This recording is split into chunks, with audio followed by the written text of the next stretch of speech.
सतगुरुदेव पधारे हरि ओम हरि ओम हरि ओम हरि ओम हरि ओम हरि ओम हरि ओम हरि ओम।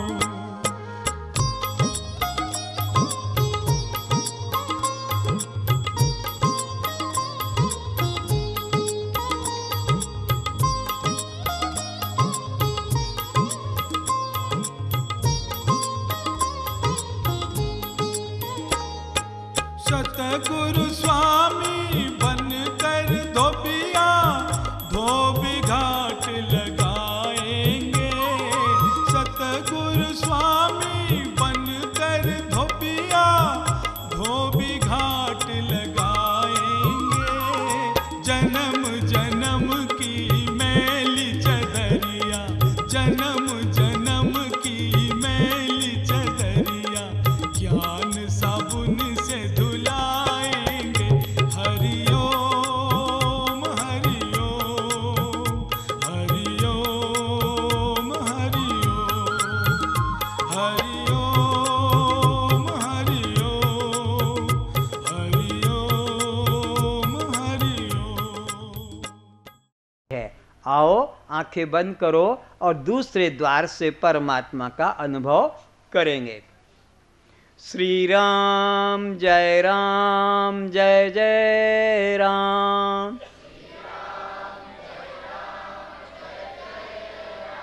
श्री राम जय जय राम। नेत्रों से नहीं दिखते हैं राम। आंखें बंद रखें और मन में विचारें कि हम इन नेत्रों से तो सबको देखते हैं, चांद को, सूरज को, दिन को, रात को, पशु को, पक्षी को, मनुष्य को, फिर राम क्यों नहीं दिखाई पड़ते? तो वेद उत्तर देता है, व्यक्ति रूप नहीं है राम, शक्ति रूप जानो राम। व्यक्ति रूप नहीं है राम, शक्ति रूप जानो राम। दशरथ पुत्र एक थे राम, घट घट बैठे एक हैं राम। घट घट बैठे वही है राम। दशरथ पुत्र नहीं है राम। क्यों नहीं है? व्यक्ति रूप नहीं है राम, शक्ति रूप जानो राम। इसलिए नेत्रों से नहीं दिखते हैं राम। फिर कैसे दिखेंगे? सब नेत्रों से देखत राम, इन नेत्रों से देखत राम। नेत्रों से नहीं दिखते हैं राम, इन नेत्रों से देखत राम। आंखें खोल लें। ये परमात्मा का कल सबको साक्षात्कार कराया था। जो कल नहीं आए वे आज भी समझ लें उस द्वार को। हमारी आँखों में बैठकर जो चेतना सबको देख रही है वही परमात्मा है, वही राम है।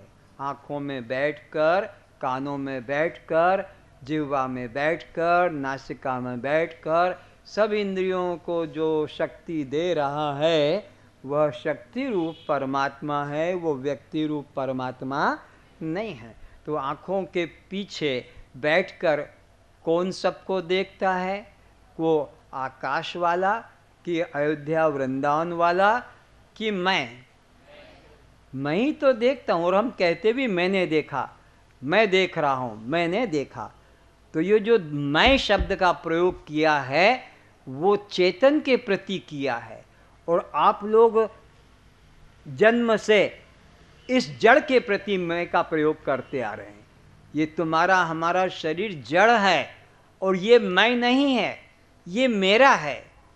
शरीर मैं नहीं, शरीर क्या है? जैसे कि मेरा मकान तो मैं मकान, मेरा कुत्ता तो मैं कुत्ता, मेरा लड़का तो मैं लड़का, तो मेरा शरीर तो मैं शरीर। तो शरीर मेरा है, मैं शरीर। और हम आज तक इसी को मैं मानकर जन्म मरण के चक्र में फंसे थे। इसलिए देह को मैं मानना छोड़ दो, देह को मेरा करके जानो। देह को मेरा करके जानना, देह मेरा है, मैं देह नहीं हूँ। तो अब आँखों में बैठकर जो सबको देख रहा है वो मैं हूँ। तो ये मैं ही परमात्मा है। समबाहु त्रिभुज, तीनों भुजाएं, तीनों रेखाएं जिसकी समान लंबाई की है, उससे बनने वाले एंगल भी। तो ये मैं, आत्मा और परमात्मा बना लो अपने कॉपी में ट्रायंगल, और नीचे वाले बेस में लिखो मैं, उसके सामने वाले में आत्मा, उसके सामने वाले में परमात्मा। ऐसा ही समझना, मैं, आत्मा, परमात्मा ये तीन तत्व नहीं, एक ही है। इसे और समझाता हूँ। ये जो यहाँ पर है पौधा, इसको हम पौधा कहेंगे ना, जिसमें पुष्प लगे हैं। ऐसा अगर हजारों पौधे होंगे तो फिर हम उसको बगीचा कहेंगे। तब क्या कहेंगे? उपाधि बदल गई है। एक को हम वृक्ष कहेंगे और ऐसे हजारों वृक्ष होंगे तो उसे जंगल कहेंगे। एक को हम मकान कहेंगे, ऐसे सैकड़ों होंगे तो उसको सेक्टर या अपना गांव नाम देंगे। ठीक है कि नहीं? तो अब बताना सब, पौधे से बगीचा कितने दूर पर रहता है? जल्दी बोलो। पौधे से बगीचे में कितनी दूरी है? कितने मीटर की दूरी है? क्या किलोमीटर की दूरी है? कि फुट की दूरी है? इंच की? किसकी? फुट, मीटर, इंच कुछ दूर नहीं। पौधे को ही बगीचा कहा जाता है। तो पौधे के समूह को बगीचा कहा जाता है। बगीचा नाम की कोई वस्तु आज तक कहीं देखने को मिलेगी नहीं। जहां मिलता है तो पौधे ही पौधे हैं, पौधे ही पौधे हैं। बगीचा कुछ है, नामकरण कह दिया बगीचा, पर बगीचा कोई वस्तु।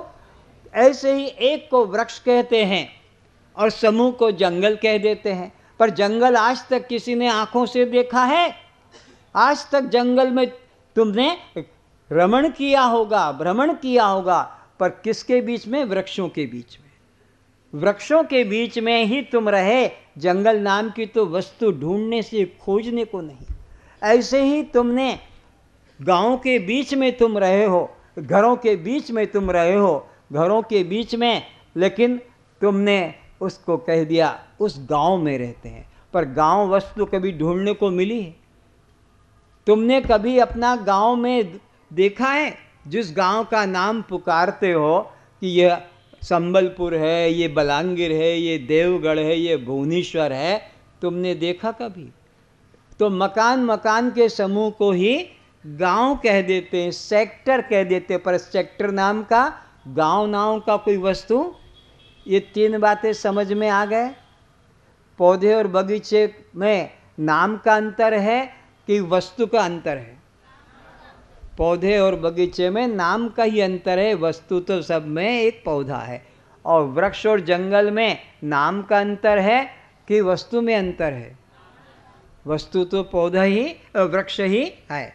और घर और ग्राम में नाम का अंतर है कि वस्तु का अंतर है, क्योंकि सब तो मकान ही है। ऐसे ही अब इधर विचारो, एक शरीर के चैतन्य को आत्मा कहते हैं, एक शरीर के चैतन्य को, समस्त सृष्टि के शरीरों के चेतन को परमात्मा कहते हैं। एक शरीर के चेतन को आत्मा नाम दिया, समष्टि संसार के चेतन को ही परमात्मा। एक को पौधा कहा, समष्टि पौधों को बगीचा कहा, एक को वृक्ष कहा, समष्टि वृक्षों को जंगल कहा, एक को घर कहा, समष्टि घरों को। ऐसे ही एक चेतन को, एक शरीर के चेतन को आत्मा कहा, समष्टि संसार के चैतन्य को तो परमात्मा में और आत्मा में कोई अंतर नहीं है। अंतर किस बात का? व्यष्टि और समष्टि का। तो यह निश्चित कर लो कि इस शरीर में जो बैठकर चेतन वस्तु सबको देख रही है, जान रही है, उसे शास्त्रों में परमात्मा कहा और उसी को आत्मा कहा। और वह परमात्मा आत्मा मैं स्वयं हूँ, क्योंकि मैं आत्मा परमात्मा में भेद अप्रमाण भी दे देता हूँ आपको। बृहदारण्यक उपनिषद, यजुर्वेद के बृहदारण्यक उपनिषद के प्रथम अध्याय के चतुर्थ ब्राह्मण के 10वें मंत्र में ये डिक्लेयर किया है क्या? अहम, आपके लिए अहम ब्रह्मास्मि, मैं ब्रह्म हूँ। तो मैं और ब्रह्म की एकता सिद्ध हुई। यजुर्वेद बृहदारण्यक उपनिषद प्रथम अध्याय चतुर्थ ब्राह्मण के 10वें मंत्र में डिक्लेयर किया है वेद भगवान ने कि जो मैं कहता है ये ब्रह्म ही है। अच्छा, दूसरा प्रमाण देता हूँ, ये जो आत्मा है वो ब्रह्म है। इसको अथर्ववेद के मांडुक्य उपनिषद के द्वितीय मंत्र में कहा, अयम आत्मा ब्रह्म, अयम आत्मा ब्रह्म। ये जो आत्मा आत्मा इधर छाती पे हाथ रखते हो ना, अरे मेरी आत्मा को मत सताओ, मेरी आत्मा को मत जलाओ, तो जिसको तुमने आत्मा कहा, वेद कहता यही परमात्मा है। अयम आत्मा ब्रह्म, एक कर दिया। आत्मा और ब्रह्म भी एक है और मैं और ब्रह्म भी एक है, नाम का अंतर पड़ा। तो अब दूसरे केंद्र से परमात्मा से मिलेंगे। इस बात को मन में रख लो कि अंदर बैठकर जो आंखों के पीछे सबको देख रहा है वो परमात्मा है, वो आत्मा है और वही मैं हूँ। ये हो गया जीव ब्रह्म का मिलन या एकत्व। अब दूसरा केंद्र खोलता हूँ, फिर से आंखें बंद करो। श्री राम जय राम, जय जय राम। श्री राम जय राम, जय जय राम। मन बुद्धि नहीं जानत राम, मन बुद्धि नहीं जानत राम, मन बुद्धि को जानत राम।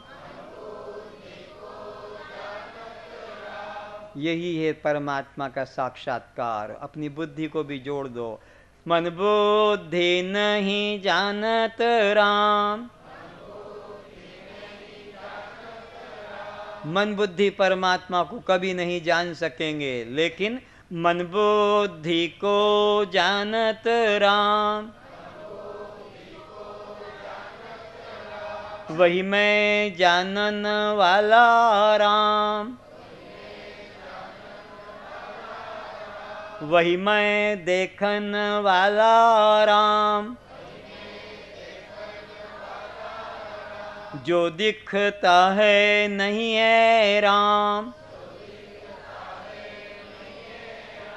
देखन वाला वही है राम, वही मैं दृष्टा आत्म राम। मन बुद्धि नहीं जानत राम, मन बुद्धि को जानत राम, वही मैं ज्ञाता आत्म राम। मन बुद्धि को जानत राम। आंखें खोल लें। परमात्मा के दर्शन का ये दूसरा द्वार है। क्या द्वार बताया? मन को जो जान रहा है वह परमात्मा है। वेद में प्रश्न आया है को देवः, कौन है परमात्मा? तो वेद भगवान उत्तर देते हैं यो मनः साक्षी, जो मन का साक्षी है, जो मन का दृष्टा है, वह परमात्मा है। जो मन को देख रहा है कि मन चंचल है या शांत, मन सुखी है या दुखी, मन पापी है या पुण्यात्मा, ऐसा जो देख रहा है कि कामी है या क्रोधी, तो मन को जो देखने वाला है, मन को जो जानने वाला है, उसको वेद में परमात्मा कहा। तो अब आपको विचारना है कि आपके मन की दशा को कौन पहचानता है कि मेरा मन सुखी है या दुखी है, कामी है या क्रोधी है, चंचल है या शांत है। आपको आपके मन की खबर किससे मिलती है कि तुम्हारा मन कामी है या क्रोधी है, चंचल है या शांत है, सुखी है या दुखी? ये तुमको किसने बताया? क्योंकि तुम अपने गुरुओं से जाकर कहते हो महाराज, गुरुजी, स्वामी जी, मेरा मन बड़ा दुष्ट है, मेरा मन बड़ा चंचल है, मेरा मन बड़ा पापी है, मेरा मन बहुत अशांत है। तो तुमको किसने बताया? और तुमने गुरु से जाकर फिर प्रार्थना की कि मेरा मन ऐसा है। तो तुमको तुम्हारे मन की अवस्था का खबर किसने दिया? परमात्मा कौन है वो? अरे वो मैं स्वयं हूँ। मेरे मन की दशा को जानने वाला कोई और परमात्मा, विष्णु, शंकर, रम नहीं, मेरे मन की दशा को जानने वाला मैं स्वयं हूँ।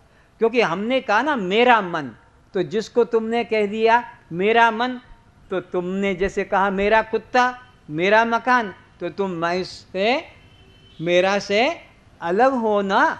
मन की दशा को जानने वाले मन से तुम अलग हो, तभी तो तुमने कहा। और फिर गुरु जी ने कहा कि गायत्री मंत्र का जाप करना, 1 महीने बाद मेरे पास आना, फिर मुझे जवाब देना।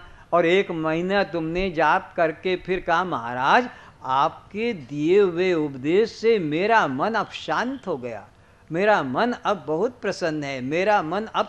तो सुखी होने को भी तुमने जाना और दुखी होने को भी तुमने जाना, चंचल होने को भी तुमने जाना और शांत होने को भी। तो तुम तो मन के दृष्टा हो, तुम मन नहीं हो। मन की चंचलता तुम्हारी चंचलता नहीं है, मन का सुख दुख तुम्हारा सुख दुख नहीं है, मन का काम क्रोध लोभ तुम्हारा नहीं है, ये मन के धर्म है। और तुम मन के दृष्टा हो, इसलिए तुम ही वो परमात्मा हो। को देवा, जो मनः साक्षी, जो मन का जानने वाला, मन का दृष्टा है, वह परमात्मा है। और मन को जानने वाले तुम ही हो। तुम्हारे मन को जानने वाला कोई तुम्हारे अलावा दूसरा देवी देवता नहीं है। नंबर 2 कहा जो बुद्धि को जानता है, मन बुद्धि को जो जानत है वो राम है। तो अब आप बताओ तुम्हारी बुद्धि को कौन जानता है? कोई सरस्वती जानती है कि दुर्गा जानती है कि अम्बा काली जानती है तुम्हारी बुद्धि की दशा को, कि तुम्हारी बुद्धि मंद है कि तीव्र है, याद रहता कि भूल जाती है, चतुर है कि मूर्ख बुद्धू है, इसका खबर तुमको किससे मिलता है? बुद्धि को कौन तोल के देखता है कि बुद्धि मंद है या तीव्र है? वो भी कोई दूसरा देवता? तुम ही वो देवता हो। और तुम कहते हो मेरी बुद्धि अब नष्ट हो गई, मेरी बुद्धि कमज़ोर हो गई, बुढ़ापे में आकर अब सब भूल जाती है। तो बुद्धि के भी दृष्टा यही वेद भगवान कहते हैं, जो मन और बुद्धि को जानता है। हाँ, मन बुद्धि को जो जानता है, बेहोश मत रहो, आगे वाले हाँ बढ़ते जाओ। मन बुद्धि को जो जानता है वो परमात्मा है। तो मन बुद्धि को कौन जानता है? बोलो, हम जानते हैं। हमारे मन को, हमारे बुद्धि को जानने वाले हम ही परमात्मा है। हम ही, क्योंकि कहा है शास्त्रों में सर्वधी साक्षी भूतम। गुरु वंदना में आता है, गुरु गीता में, परमात्मा कौन है?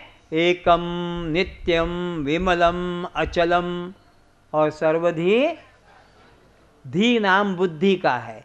तो बुद्धि का जो साक्षी है, बुद्धि की जो अवस्था को जानता है, तीव्र या मंद, वो तुम हो। तो तुम अपने को जानो कि वो ब्रह्म आत्मा हम है, और ये जो शरीर है माँ बाप के द्वारा जो बना है, ये शरीर हम, ये तो एक वस्त्र है, पहना है और उतार देते हैं। ऐसे ही देह एक वस्त्र है जो धारण किया और छोड़ देते हैं। तो आज का विषय बहुत अद्भुत विषय होगा, और उसकी चर्चा मैं पहले शरीर से करूँगा और उसके बाद जीव दृष्टि से करूँगा। बहुत ध्यानपूर्वक सुनना, आज आपको बहुत अभूतपूर्व लाभ मिलेगा। शरीर दृष्टि से मेरी चर्चा प्रारंभ करता हूँ। तो हम देखते हैं 4 दिशाएं हैं, सब पहचानते हैं, दाएं बाएं, आगे पीछे, पूरब पश्चिम, उत्तर दक्षिण। और वाहन के भी हम मार्ग जानते हैं, कौन वाहन किधर चलते हैं। तो आकाश मार्ग में क्या क्या चलते हैं वो भी जानते हैं, मालूम है ना? बोलो तो एक दो। और रॉकेट कहो, हेलीकॉप्टर कहो, ये आकाश मार्ग में। पानी के मार्ग में भी देखते हैं आप, स्टीमर, हाँ, या नौका, मोटर बोट, ये पानी में। पृथ्वी का तो सबको ही पता है, जानते हैं वो तो। अब इनकी गतियों को देखो, 1000 माइल प्रति घंटे की चाल से वो उड़ रहा है, 1000 माइल। पृथ्वी पर भी देखो 125-130 150 किलोमीटर की गति से भी गाड़ियाँ चलती हैं। 5 किलोमीटर से शुरू करके 150 तक भी बढ़ती है। पानी के अंदर भी 15-20 किलोमीटर की गति से चलते हैं। मार्ग जान लिया, वाहन जान लिया, गति जान ली, अब परमात्मा का चमत्कार जानो, सब एक जगह पहुंच जाते हैं। क्या कहा? हाँ, 1000 माइल वाला, वो पूरब वाला, वो पश्चिम वाला, उत्तर वाला, दक्षिण वाला, ट्रेन वाला, कार वाला, पैदल चलने वाला, साइकिल वाला, वो पानी में, सब एक ही जगह उतर जाते हैं। ये तो बड़ी अटपटी बात हो रही है, बिल्कुल सत्य बात है। वाहन अलग अलग है, गतियाँ अलग अलग हैं, लेकिन सब एक ही जगह पहुंच रहे हैं। कोई हट नहीं सकता, कोई दूसरा रास्ता चुन नहीं सकता। कहाँ पहुंच रहे हैं सब लोग? मृत्यु की तरफ। कौन सी दिशा में जाओगे कि मृत्यु से बच जाओगे? है कोई दिशा? कौन से वाहन पर बैठोगे कि मृत्यु से बच जाओगे? है कोई वाहन? कौन सी ऐसी गति करोगे कि मृत्यु से बच जाओगे? है कोई स्पीड गति? अरे तुम कुछ भी मत चलो, बिस्तर पर बैठे बैठे भी वहीं पहुंच जाओगे। बिस्तर पर बैठे बैठे पैदल भी मत चलो, वहीं पहुंच जाते हो। तो आज सुन लो, शरीर दृष्टि से हम सब लोग प्रतिक्षण मरते चले आ रहे हैं। शरीर दृष्टि से जितने बैठे हैं, हम प्रतिक्षण प्रति श्वास मरते चले आ रहे हैं। और उस मृत्यु की गिनती तुम सबको है। तुम कितने मर चुके हो, सबको अपना होश है। जिसको तुम कहते हो ये मेरी उम्र है, जिसको तुम अपनी उम्र करते हो, वो तुम्हारी मृत्यु की सूचना है कि तुम इतने वर्ष अपने जीवन से मर चुके हो। भगवान ने जन्म के समय तुमको जितना जीवन दिया था, उसमें से इतना जीवन तुम क्या कर चुके हो? भोग चुके हो, खर्च कर चुके हो। अब कितना है बाकी, किसी को पता? तो तुम यहाँ पर जो बैठे हो, कोई 10 साल मर के बैठा है, कोई 15, 20, 25, 50, 60, 70, 80 साल मरकर यहाँ बैठे हो। ये सब मुर्दों की सभा है, सब मरे मरे बैठे हैं।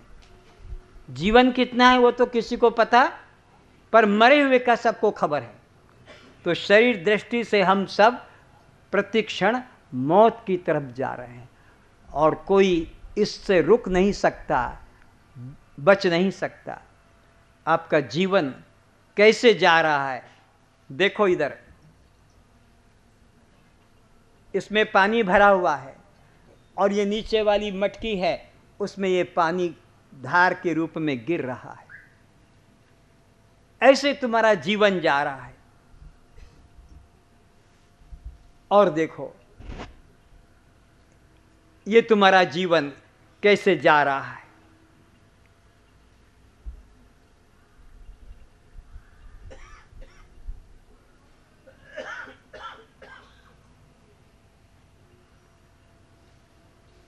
दो मिनट में अभी आपके सामने जीवन समाप्त हो जाएगा। और तुम लोगों ने आज तक क्या कहा? अचानक मर गया। वो अचानक मर गया। आज तक कोई अचानक नहीं मरा है, अपनी मौत पे मरते हैं। ये मटका अचानक खाली होगा कि बूंद बूंद से खाली हो रहा है? ये आपके सामने बोतल है, अचानक खाली हो जाएगी कि कण कण से खाली हो रही है? ये कण कण नीचे जाता जा रहा है, इधर से खत्म हो रहा है। तुम्हारा जीवन भी इसी तरह समाप्त हो रहा है। और तुम कहते हो अचानक मर गया। अचानक कोई नहीं मरता है। शिवलिंग के ऊपर एक मटकी रख दी जाती है और उसकी बूंद बूंद शिवलिंग पर गिरती है। सुबह पंडित भर देता है पानी और संध्या तक वो मटकी खाली हो जाती है। तो वह अचानक खाली हुई कि बूंद बूंद से खाली हुई? तो तुम्हारा जीवन अचानक समाप्त हो रहा कि श्वास श्वास से? हम सब अचानक मरते हैं कि श्वास श्वास से? लेकिन तुमने आज तक उसको नहीं समझा। किसी बच्चे की उम्र 15 साल की है, आपने सबको बता दिया कल हमारे बच्चे की बर्थ डेट है, और बच्चे ने भी अपने मित्रों को बता दिया कि कल तुम भी आना, ताकि हैप्पी बर्थडे। तुम्हारे बच्चे को भी बता दिया और बच्चे ने दोस्तों को बता दिया और तुमने मित्रों को बता दिया। तो कल 15 साल पूरे होंगे। वो बच्चे के लिए 15 कैंडल मोमबत्तियाँ मंगा ली, सबको बुला लिया। अब वो बच्चे से उन मोमबत्तियों को क्या किया? फिर जला दिया। और जलाने के बाद में उसी के पिता माता या मित्र कहते हैं, अब बेटा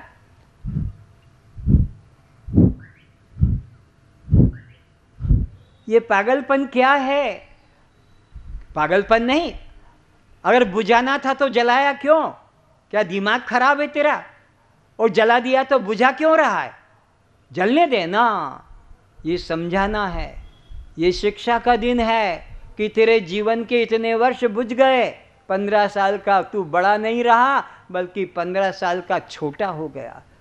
कहाँ से छोटा हो गया? जो परमात्मा ने तुझे निश्चित काल अपने कल्याण के लिए दिया था, वो तूने ऐसे ही गंवा दिया।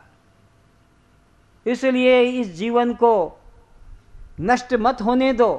काल करे सो आज कर, आज करे सो अब, अरे पल में प्रलय होएगा, फिर करेगा कब? ये श्वास बाहर चली जाएगी, फिर तेरे महल, गाड़ियाँ, अट्टारियाँ, तेरा ये परिवार, तेरी संपत्तियाँ, ये बैंक बैलेंस सब यहीं पड़ा रह जाएगा। और तू मुट्ठी बांधे आया, हाथ पसारे जाएगा। सिकंदर जब दुनिया से गया तो दोनों हाथ खाली करके जनाजे को निकाला। सिकंदर ने अपने मंत्री से कहा, ए मंत्री, मेरा सारा खजाना बाहर करो, मेरे बराबर कोई सम्राट हुआ नहीं। और वो हीरे जवाहरात सोना पहाड़ की तरह ढेर कर दिए। और सिकंदर कहता हो, मेरे बराबर पृथ्वी पर कोई सम्राट नहीं हुआ। लेकिन कोई भाग्य था, पुण्य जग गया और पश्चाताप आ गया। हाय, मैंने इस धन के लिए कितने लोगों को मारा, कितने लोगों को सताया, कितने पशुओं को मारा, योद्धाओं को मारा, और आज मैं अकेला जा रहा हूँ, मेरे हाथ कुछ भी नहीं। अपने मंत्री से कहा कि जब मेरा जनाजा निकले मुझे मर जाने पर, तो मेरे दोनों हाथ बाहर कर देना। उस मंत्री ने कहा कि ऐसा आज तक किसी राजा ने नहीं किया। उस सिकंदर ने कहा, वो मूर्ख रहे हैं, उनको विवेक नहीं जगा। अब मुझे विवेक जगा है कि दुनिया वाले भी जाने कि सिकंदर ने तो बहुत संग्रह किया, पर जब मर के गया तो दोनों हाथ एम्प्टी हैंड, खाली है। तो ये जीवन मिला है अपने कल्याण के लिए। ये धन यहीं रह जाएगा जो चोरी करके, ब्लैक मार्केटिंग करके, ठगी करके, और जो तुम अपना बनाने में लगे हो, जो दूसरों के जेब से निकाल कर बैठे हो, मौत जाते समय सब छीन लेगी। जो तुमने जीवन भर में दूसरों से लूटा है, छीना है, कमाया है, जाते समय मौत एक एक को नंगा करके भेजेगी। एक यहाँ से कोई सोने का सिक्का कहो कि सोने की अंगूठी कहो कि नोट का कोई पैकेट भी नहीं ले जा सकेगा। तो ये शिक्षा लेने का है कि हमारा जीवन ऐसे जा रहा है, पानी की तरह, ये जैसे बूंद बूंद से खाली हो जा रहा है, ये देखते देखते खाली हो गया। ऐसे ही जीवन भी, किसी का 25 साल खाली हो गया, 50 साल खाली हो गया, किसी का 60 साल, 80 साल। जिस लिए परमात्मा ने जीवन दिया वो काम तो अभी तक हमने किया ही नहीं, इसलिए सावधान होना है। तो ये बर्थडे जो आपके आता है वो केवल ये विचार जगाने के लिए। रो छाती ठोक ठोक कर, हाय मेरा जीवन का इतना वर्ष चला गया और जिसके लिए मैंने ये जीवन पाया था वो काम मैंने अभी तक नहीं किया। प्रतिज्ञा करो, इस साल मुझे सत्य को पाना है, ये साल बिना सत्य को पाए मैं नहीं जाने दूंगा। ये 2012 जो समाप्त होने जा रहा, बिना सत्य को पाए मैं इसको नहीं जाने दूंगा। यानी इसको मुझे 2012 में सत्य को पाना है। कौन जानता है 13 में मैं रहूं या न रहूं। ऐसा मन में प्रतिज्ञा करना है, जन्म दिवस के दिन भी और प्रत्येक दिन के। आज का दिन खाली गया, कल के दिन में मुझे परमात्मा को जान लेना है। पर तुम लोग प्लानिंग करते हो, इस साल शादी कर लूँगा, 5 साल बाद बच्चा पैदा करूँगा, 5 साल तक बच्चा पैदा नहीं करेंगे, और इस साल तो मुझे प्लाट खरीदना है, अगले साल छत डलवा दूँगा, इस साल कार लाना है, इस साल मुझे, ये तो प्लानिंग करते हो। लेकिन इस साल मुझे सत्य को पा लेना है। सत्य को पाए बिना ये समय जाने ना पाए, कहाँ किसको विचार आता है।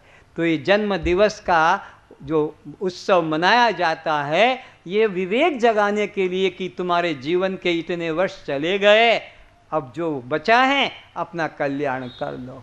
तो देह दृष्टि से हम सब प्रतिक्षण किधर जा रहे हैं बोलो? अरे मंदिर में जा रहे हो तो भी मौत के पास जा रहे हो, तीर्थ में जा रहे हो तो भी मौत के पास जा रहे हो, शादी करने जा रहे हो तो भी मौत के तरफ। तुम्हारा घोड़ा तो दिखेगा बारात में, आगे नाचने वाले भी रहेंगे कई हैं, लेकिन तुम्हारा जनाजा जा रहा है मौत की तरफ। हम सब प्रतिक्षण घर से कदम निकालो या न निकालो, बिस्तर पर लेटे लेटे भी मौत के तरफ। मौत कैसे? ये गर्भ से बच्चा निकला, ये गर्भ से बच्चा बाहर आया और एक श्वास ले लिया, एक श्वास मर चुका है। ये बच्चा 1 महीने का, तुम कहते हो 1 महीना ये मर चुका है। ये बच्चा 1 साल का, पर ये 1 साल अपने निश्चित जीवन से मर चुका है। तो तुम लोग भी कितने कितने मरे मुर्दे यहाँ आकर बैठे हो। कोई 70 साल, 75 साल, 60 साल, 25 साल, सब मर के बैठे हैं। तो इसलिए मौत आने के पहले उसको जान लो, मौत आने के पहले उसे जान लो जिसकी कभी मौत नहीं होती है।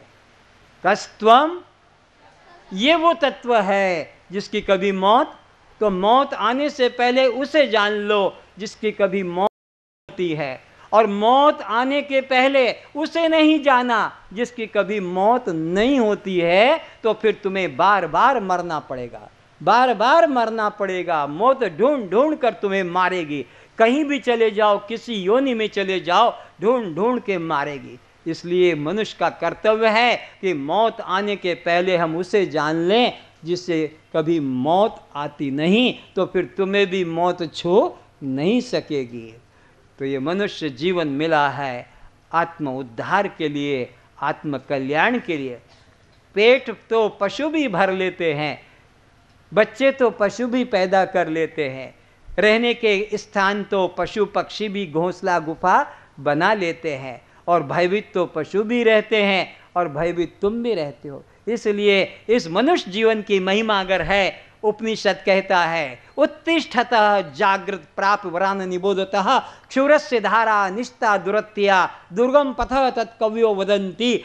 यमराज नचिकेता को कठोपनिषद में कहते हैं, ए अज्ञान निद्रा में सोने वाले भव्य जीवो, जागो जागो जागो, कब तक सोते रहोगे, उठ जाग मुसाफिर, भौर भई अब रैन कहाँ, जो सोवत है, जो सोवत है सो खोवत है, जो जागत है सो पावत है। उठ जाग मुसाफिर, क्या कहा है आप लोगों को मुसाफिर? आप तो कहोगे हम तो घर में रहते हैं। कोई घर में नहीं रहता है, सब धर्मशाला में रहते हैं। तुम्हारे बाप दादा भी चले गए वो धर्मशाला को छोड़कर, और तुम भी धर्मशाला को छोड़कर जाने वाले हो, और तुम्हारे बेटा बेटी उसमें अपना अभिमान करने वाले हैं। तुम जिस मकान में रहते हो 11 मुर्दे गड़े हुए नीचे पड़े हैं। तुम जिस मकान में रहते हो 11 मुर्दों की लाश जमीन में गड़ी हुई पड़ी है, 11 की, 12वां नंबर अब तुम्हारा है। तुम भी उसी तरफ नीचे जाने वाले हो, और तुम्हारा बेटा अब ऊपर आने वाला है 13वें नंबर का। बस ये संसार इसी प्रकार का है। तो यह जीवन किस प्रकार का हमारा समाप्त हो रहा है, इसे अपने कल्याण में लगाना है। तो देह दृष्टि से हम सब प्रतिक्षण मौत की तरफ जा रहे हैं। तो अब निश्चित करना है अपने कल्याण का साधन। अब मैं आपको जीव दृष्टि से बात कहूँगा जो महत्वपूर्ण है। देह दृष्टि से जो सबकी स्थिति है, देह दृष्टि से सबकी क्या स्थिति है? सब प्रतिक्षण प्रति श्वास किधर जा रहे हैं?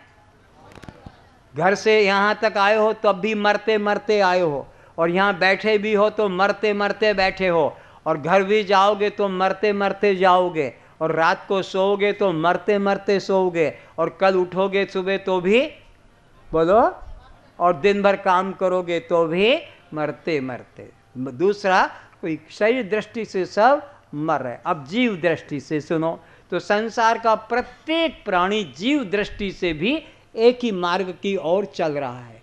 एक ही मार्ग, हिंदू भी, मुसलमान भी, सिख ईसाई भी, जैन बौद्ध भी, आर्य अनार्य, सब एक ही तरफ भाग रहे, एक ही तरफ भाग रहे। जैसे सुपर साइक्लोन आ जाए तुम्हारे गांव में तो सभी लोग एक तरफ भागेंगे, जिधर उनको वो रास्ता मिल रहा है कि जहां हमारी बचत होगी। तो ऐसे ही संसार के प्रत्येक जीव एक ही तरफ भाग रहे हैं। पशु पक्षी, ए लड़के सीधे बैठो, यहाँ खेलने के लिए आया। तो पशु पक्षी कीट पतंग सब एक ही तरफ भाग रहे हैं जीव दृष्टि से। वो कौन सी जगह है अब वो से समझें। चाहे ट्रेन में जा रहा हो कि ट्रेन के आगे कट रहा हो, लक्ष्य एक है। चाहे वो रस्सी बांधकर झूल रहा हो कि गले में फंदा डाल के लटक रहा हो, लक्ष्य एक है। चाहे औषध खा रहा हो कि चाहे जहर पी रहा हो, लक्ष्य एक है। चाहे नदी में नहा रहा हो कि डूबने की चेष्टा करता हो, लक्ष्य एक है। चाहे अग्नि प्रज्वलित कर रहा हो कि अग्नि में अपने को समाप्त कर, क्रियाओं में भेद है पर संसार के प्रत्येक प्राणियों का लक्ष्य एक है। आप कहोगे आधी बात तो समझ में आती है, ट्रेन में जाने वाले की, झूलने वाले की, नहाने वाले की, अग्नि प्रज्वलित करने वाले की, दवा खाने वाले की। और उस मरने वाले के सामने अगर कोई कह दे कि तुझे जो चाहिए सब सुविधा देता हूँ, तो फिर वो आत्महत्या करने को प्रस्तुत नहीं होगा। आत्महत्या करता ही तब है जब लगता कि समाज अब मुझे अपराधों के कारण स्वीकार नहीं करेगा, मेरे से ऐसा असामाजिक कार्य हो गया कुछ और, तब वो व्यक्ति मरने को प्रस्तुत होता है मजबूरी से। तो देह दृष्टि से संसार के प्रत्येक प्राणी मौत की तरफ जा रहे हैं, और जीव दृष्टि से प्रत्येक प्राणी सुख की तरफ जा रहे हैं। हम सब सुबह से उठते हैं रात्रि तक, और रात्रि से सुबह तक किस के लिए? दुख के लिए कि सुख के लिए? कोई ऐसा है यहाँ जो सुबह से रात्रि तक दुख के लिए चेष्टा करता हो? बोलो। हिंदू, मुसलमान, सिख, ईसाई, जैन, बौद्ध, आर्य, हर क्षण किसकी खोज करते हो? किसकी तलाश में? सुख की तलाश में। सुख के अलावा दुख तुम्हारा लक्ष्य नहीं है। तो संसार का प्रत्येक प्राणी जीव दृष्टि से सुख की तरफ दौड़ रहा है। अब सुनो और आगे, आज दरिद्रता से मुक्त हो जाओगे। कोई यहाँ दरिद्र अपने को अनुभव नहीं करेगा। आज सब दुख से अपने को मुक्त अनुभव करेंगे, कोई दुखी नहीं बचेगा। पर ध्यान से सुनते रहना, ये दुख कहाँ है और कैसे आता है, सुख कहाँ है और क्यों चला जाता है। तो अब दूसरी बात मैं कहने जा रहा हूं कि दृष्टि के पदार्थों में भेद है पर सुख में भेद नहीं। ये बात अगर ध्यान से तुम सुन लोगे तो तुम अपने आप में अभी तृप्त हो जाओगे। अभी तुम्हारे को कल मार्केट में जाना नहीं पड़ेगा, किसी शोरूम में, किसी दुकान के ऊपर, किसी ज्वेलर्स के पास या किसी गारमेंट के पास या किसी और के पास। क्रियाओं में भेद है, लक्ष्य एक है। ऐसे ही दृष्टि के पदार्थों में भेद है, लक्ष्य तो सुख तो सबके पास एक है। एक नया सूट सिलाना है, कम से कम 3000 रुपया लगेगा। देखना, तो 3000 के सूट पहनने वाले को जो सुख मिलेगा, एक गरीब व्यक्ति को 100 रुपये का भी कपड़ा अगर नया मिल जाता है तो उसको वही तृप्ति, वही शांति मिलती है जो 3000 वाले को मिली है। वो गरीब व्यक्ति को, मजदूर श्रेणी के व्यक्ति को 100 रुपये का भी कपड़ा मिल जाता है, वो प्रसन्न रहता है। तुम्हें 10,000 की साड़ी का जो सुख मिलता है, एक गरीब महिला को 200 रुपये की साड़ी भी मिल जाती है तो उसको वही सुख मिलता है। दृष्टि के पदार्थों में भेद है, सुख में भेद नहीं है, ध्यान में रखना। सुख सबके पास समान है। और समझें, जो तुमको शुद्ध ताजा भोजन के ग्रहण करने में आता है, एक भिखारी बासी पखाल, बासी रोटी को पाकर भी वही आशीर्वाद देता है। अरे कोई बासी रोटी का टुकड़ा दे दो, अरे कोई बासी पखाल दे दो, भगवान तुम्हारा भला करेगा, आशीर्वाद भी दे दिया और मांग क्या रहा है। अरे कोई फटा पुराना साड़ी सूट दे दो, अरे भगवान भला करेगा, बहुत सर्दी है रात की, तो कोई एक कंबल या कोई मोटा चादरा दे देता है, आशीर्वाद देता है। और तुमको अपने एसी रूम में या तुमको अपने रूम हीटर में लगाकर जो सुख मिलता है, एक गरीब व्यक्ति को सड़क के ऊपर पेपर बिछाकर सोते हुए देखा होगा प्लेटफॉर्म पर, वही सुख जो तुम अपना महल के अंदर डनलप गद्दों के ऊपर लेते हो, एक गरीब व्यक्ति अपनी टूटी फूटी खाट, फटी पुरानी गुदड़ी के अंदर भी वही सुख का अनुभव करता है। दृष्टि के पदार्थों में भेद है, सुख में भेद नहीं, सुख सबके पास समान है। अगर फटे पुराने में सुख न मिलता तो वो क्यों मांगता? किसी भिखारी ने कभी कहा कि मुझे गरम गरम ताजा दाल भात हलवा पूड़ी बना के दो? किसी भिखारी ने ये नहीं मांगा, बल्कि बासी दे दो, फटा पुराना दे दो। फटा पुराने में वही सुख है। और तुम्हारा अनुभव है, जब ब्लैक एंड वाइट टीवी चल रहा था, ब्लैक एंड वाइट, तो जिनके घर में रेडियो था वो थोड़ा अपने को मानते थे कब हमारा भाग्य जगेगा जब हम ब्लैक एंड वाइट टीवी घर में ले आएंगे। और फिर जब समय विज्ञान का बदला तो फिर कलर टीवी जब आ गया तो तुमने अपने ब्लैक एंड वाइट को बिक्री कर दिया और कलर टीवी ले आए। पर जिसने खरीदा है वो आदमी उतना ही खुश है जितना कि कलर टीवी को तुम खरीद कर अपनी खुशी मनाते हो। जिसके घर में रेडियो ट्रांजिस्टर था, अब उसके घर में ब्लैक एंड वाइट पहुंच गया, खुश है।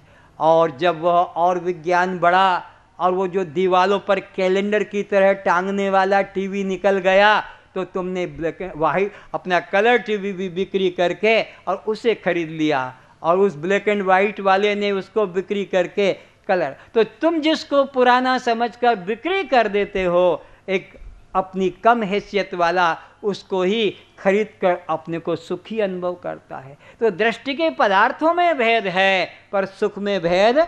तुम पुरानी साइकिल पुराना घड़ी बिक्री कर देते हो, नया साइकिल नया घड़ी ले लेते हो, पर जो आदमी पुराना घड़ी साइकिल खरीदता है उसको उतना ही सुख है जितना तुम्हें नए से प्राप्त होता है। अगर पुराने में सुख न मिलता तो पुराना मकान, पुरानी साइकिल, पुरानी कार, कि पुराना तुम्हारा कुछ भी सामान खरीदा नहीं जाता। तो दृष्टि के पदार्थों में भेद है। और आगे सुनो, तुमको सबसे अच्छा मधुर मिष्टान क्या पसंद है? जल्दी बोलो, जोर से। रसगुल्ला। तो रसगुल्ले में जो तुम्हें स्वाद आता है खाने का, एक भिखारी आदमी को बासी रोटी और बासी पखाल या भात को लूण के साथ, लंका के साथ खाने से भी उसको, वही गरीब आदमी को सुख मिलता है। लंका मिल गई, लूण मिल गया मजदूर को, भात मिल गया, वो उसी में तृप्त है। और तुम्हें जो रसगुल्ले का स्वाद आता है, तो तुम देखते हो जंगल में पीछे कुत्ते और सूअर, जिसको घुसरा या घुसरी कहते हैं, वो तुम जो बैठे हो और तुम्हारे पीछे से वो जो मल निकल रहा है, वो घुसरा, वो जीभ से है क्या टपक रहा है उसकी, तुम्हारी वो कलकत्ता की रसगुल्ला के लिए है राल टपक रही हो कि कब रसगुल्ला आए और कब खाऊं। तुम्हारी जिह्वा में वो रस बह रहा है, वो कुत्ते का, वो घुसरी का तुम्हारे द्वारा त्याग किए हुए मल में भी वही रस है। दृष्टि के पदार्थों में भेद है, पर सुख में कोई भेद नहीं है। और आगे की बात चल जाता हूँ। तो देखो, हम इस सुख के लिए क्या क्या करते आ रहे थे और सुख कहाँ है वो भी बताऊंगा। तो आज से 60 साल पहले जितने बैठे हो जेंटलमैन अपना पैंट सिलाते थे, टेलर के पास माप देते थे, तो वो नीचे की टांग की चौड़ाई 18, 20 नहीं 28 इंच चाहिए। टेलर कहता है 26 कर दूं, वो कपड़े वाला कहता तेरे बाप का क्या जाता है, कपड़ा मेरा है, 28 इंच करना, छोटा होगा तो कपड़ा फेंक कर पैसा ले लूँगा। 28 इंच का पैंट पहनकर बाबू कुछ दिन चला, धीरे धीरे बोर हो गया। अब कहता है 26 का बनाओ, फिर 26 का कुछ दिन चला, फिर बोर हो गया, 24, फिर 22, फिर 20, और फिर उसके बाद में उसने 18, 16 और 14 इंच नेरो। एक आदमी चढ़ाने को चाहिए और एक आदमी उतारने को चाहिए। और जहाँ जाता है, सभा में, कॉलेज में, मीटिंग में, कि दोस्त की पार्टी में, अटेंशन मिलिट्री मैन की तरह खड़ा रहता है। कोई कहता है प्लीज सिट डाउन, बोले एक्सक्यूज मी, अरे बैठ जाना, अरे तेरे कहने से बैठ जाऊंगा तो पीछे से तिड़क तिड़क हो जाएगी। इसलिए बेचारा 14 इंच का टाइट पैंट और चला जा रहा है। जिधर पुस्तक गिर जाए कॉलेज में तो उठा नहीं पाता, पेन पेंसिल गिर जाए, भाई उठा दो, अरे तू क्यों नहीं उठा पाता है, तुम तो जानते हो इतनी टाइट फिटिंग।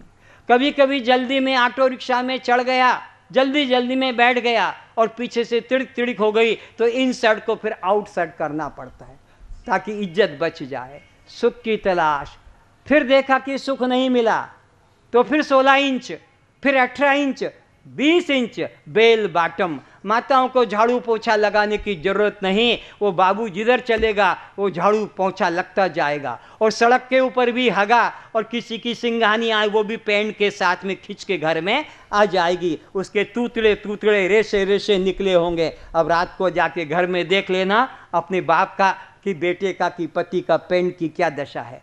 सुख कैसे मिले? फिर उसमें भी सुख नहीं मिला, तो फिर आया क्या, सफारा सूट। बाप बेटा सफारा, जिधर देखो सफारा, 1-1 केजी आलू भर लो पर जेब में 4 रुपया नहीं, पर सफारा सूट होना चाहिए। फिर देखा कि सुख नहीं मिला, तो फिर एक बीमारी आई, हवा चली, वो काय की, भूत प्रेत जिंद की। तो जिसको देखो जिन का पैंट, जिन का बुशकट, जिन जिन चला, और इतना चला कि वो बेचारा नीचे से 8 इंच ऐसा मोड़ के चलता है। मैं पूछता हूँ क्यों भाई ये पैंट तू किसका पहना है? मेरा है। और तो तेरे साइज का क्यों नहीं? बोले आजकल, बस सीधा आजकल। आगे की चेन खुली रह गई, क्या है? बोले आजकल। कुछ भी कर लो आजकल के नाम पर, फिर उसमें सुख नहीं मिला। तो इधर से ऊपर तक 6 जेब चेन वाले, इधर से भी बाएं तरफ 6 जेब चेन वाले, जेब में 6 रुपया नहीं पर जेब, और आगे भी 2 पॉकेट और पीछे भी 2 पॉकेट, चले जा रहा है पागल कार्टून की तरह। उसमें भी फुंदे लगवा लिए, रिपीटें लगवाई लोहे की सुख के लिए, नहीं तो लोहे के ब्रश से घिस घिस के रगड़ के रखा उसको, फिर भी देखा कि सुख नहीं मिला। तो क्या किया, ये जो गरीब लोग अपने गुदड़ी में वो पेचिंग करते हैं, 8-8 इंच का 10-10 इंच का टुकड़ा जोड़ते हैं, ऐसा उन्होंने अपने पैंट में इधर भी जोड़ लगवाया, इधर भी। जब मैं अमेरिका के मॉल में गया था तो हैंगर पे वो कपड़े लटके थे। मैंने कहा करोड़ों करोड़ों का ये बाजार है और ये फटे पुराने कपड़े। बोले स्वामी जी ये कपड़े सबसे कीमती हैं और बड़े से बड़े लोग इसको लेते हैं, ये छोटे लोग नहीं ले सकते जिसमें ये गुदड़ी में पेवन जैसे लगता है। और कई मैंने 2 पेंट देखे, पीछे से हाथ डाल लो लेटर बॉक्स की तरह, बिल्कुल पीछे से उनका पीछा सफा सफा दिखाई पड़ता है, बिल्कुल फटे हुए। वो बड़े बड़े लोग कारों में आते हैं और ऐसे कपड़े खरीद कर चले जाते हैं। तो बता रहा हूँ सुख की तलाश ये कैसा पागल है, कैसा दीवाना हो रहा है वो जिन का पैंट। और फिर क्या देखा, ये लड़कियां ये फ्रॉक में रिबन रखती है, कभी पेट बड़ा तो टाइट करने के लिए लूज कर लिया, कभी पेट छोटा तो टाइट। आजकल लड़कों के पैंट में भी नीचे रिबन लटक रही है 2-2। क्या पता कोई रात को उठा ना ले जाए तो खाट से बांध के सोते होंगे, नहीं तो ये पैंट के अंदर 2 रस्सियां क्यों लटक रही है? पेंट के अंदर भी रख सकते हैं। आश्चर्य है सुख के लिए। और उस सुख के लिए कान के अंदर बालियां पहन रहे हैं। अरे लड़की बनोगे तब तो अपने आप बालियां पहनने का मौका मिलेगा, पर कानों में अपने वो टॉप्स या बालियां पहन रहे हैं। और यहाँ तक कि अपने शरीर के ऊपर कितना कष्टपद है, वो सुई लगवा लगवा के हाथी घोड़ा कुत्ता बिल्ली बनवा कर पीठ पे और चल रहे हैं। कैसे सुख मिल जाए, उस सुख की तलाश में बेचारे दीवाने हो रहे हैं। और उस सुख की तलाश में जब वो नहीं मिला तो क्या किया उन्होंने, अब इधर आए जिप्पी कट।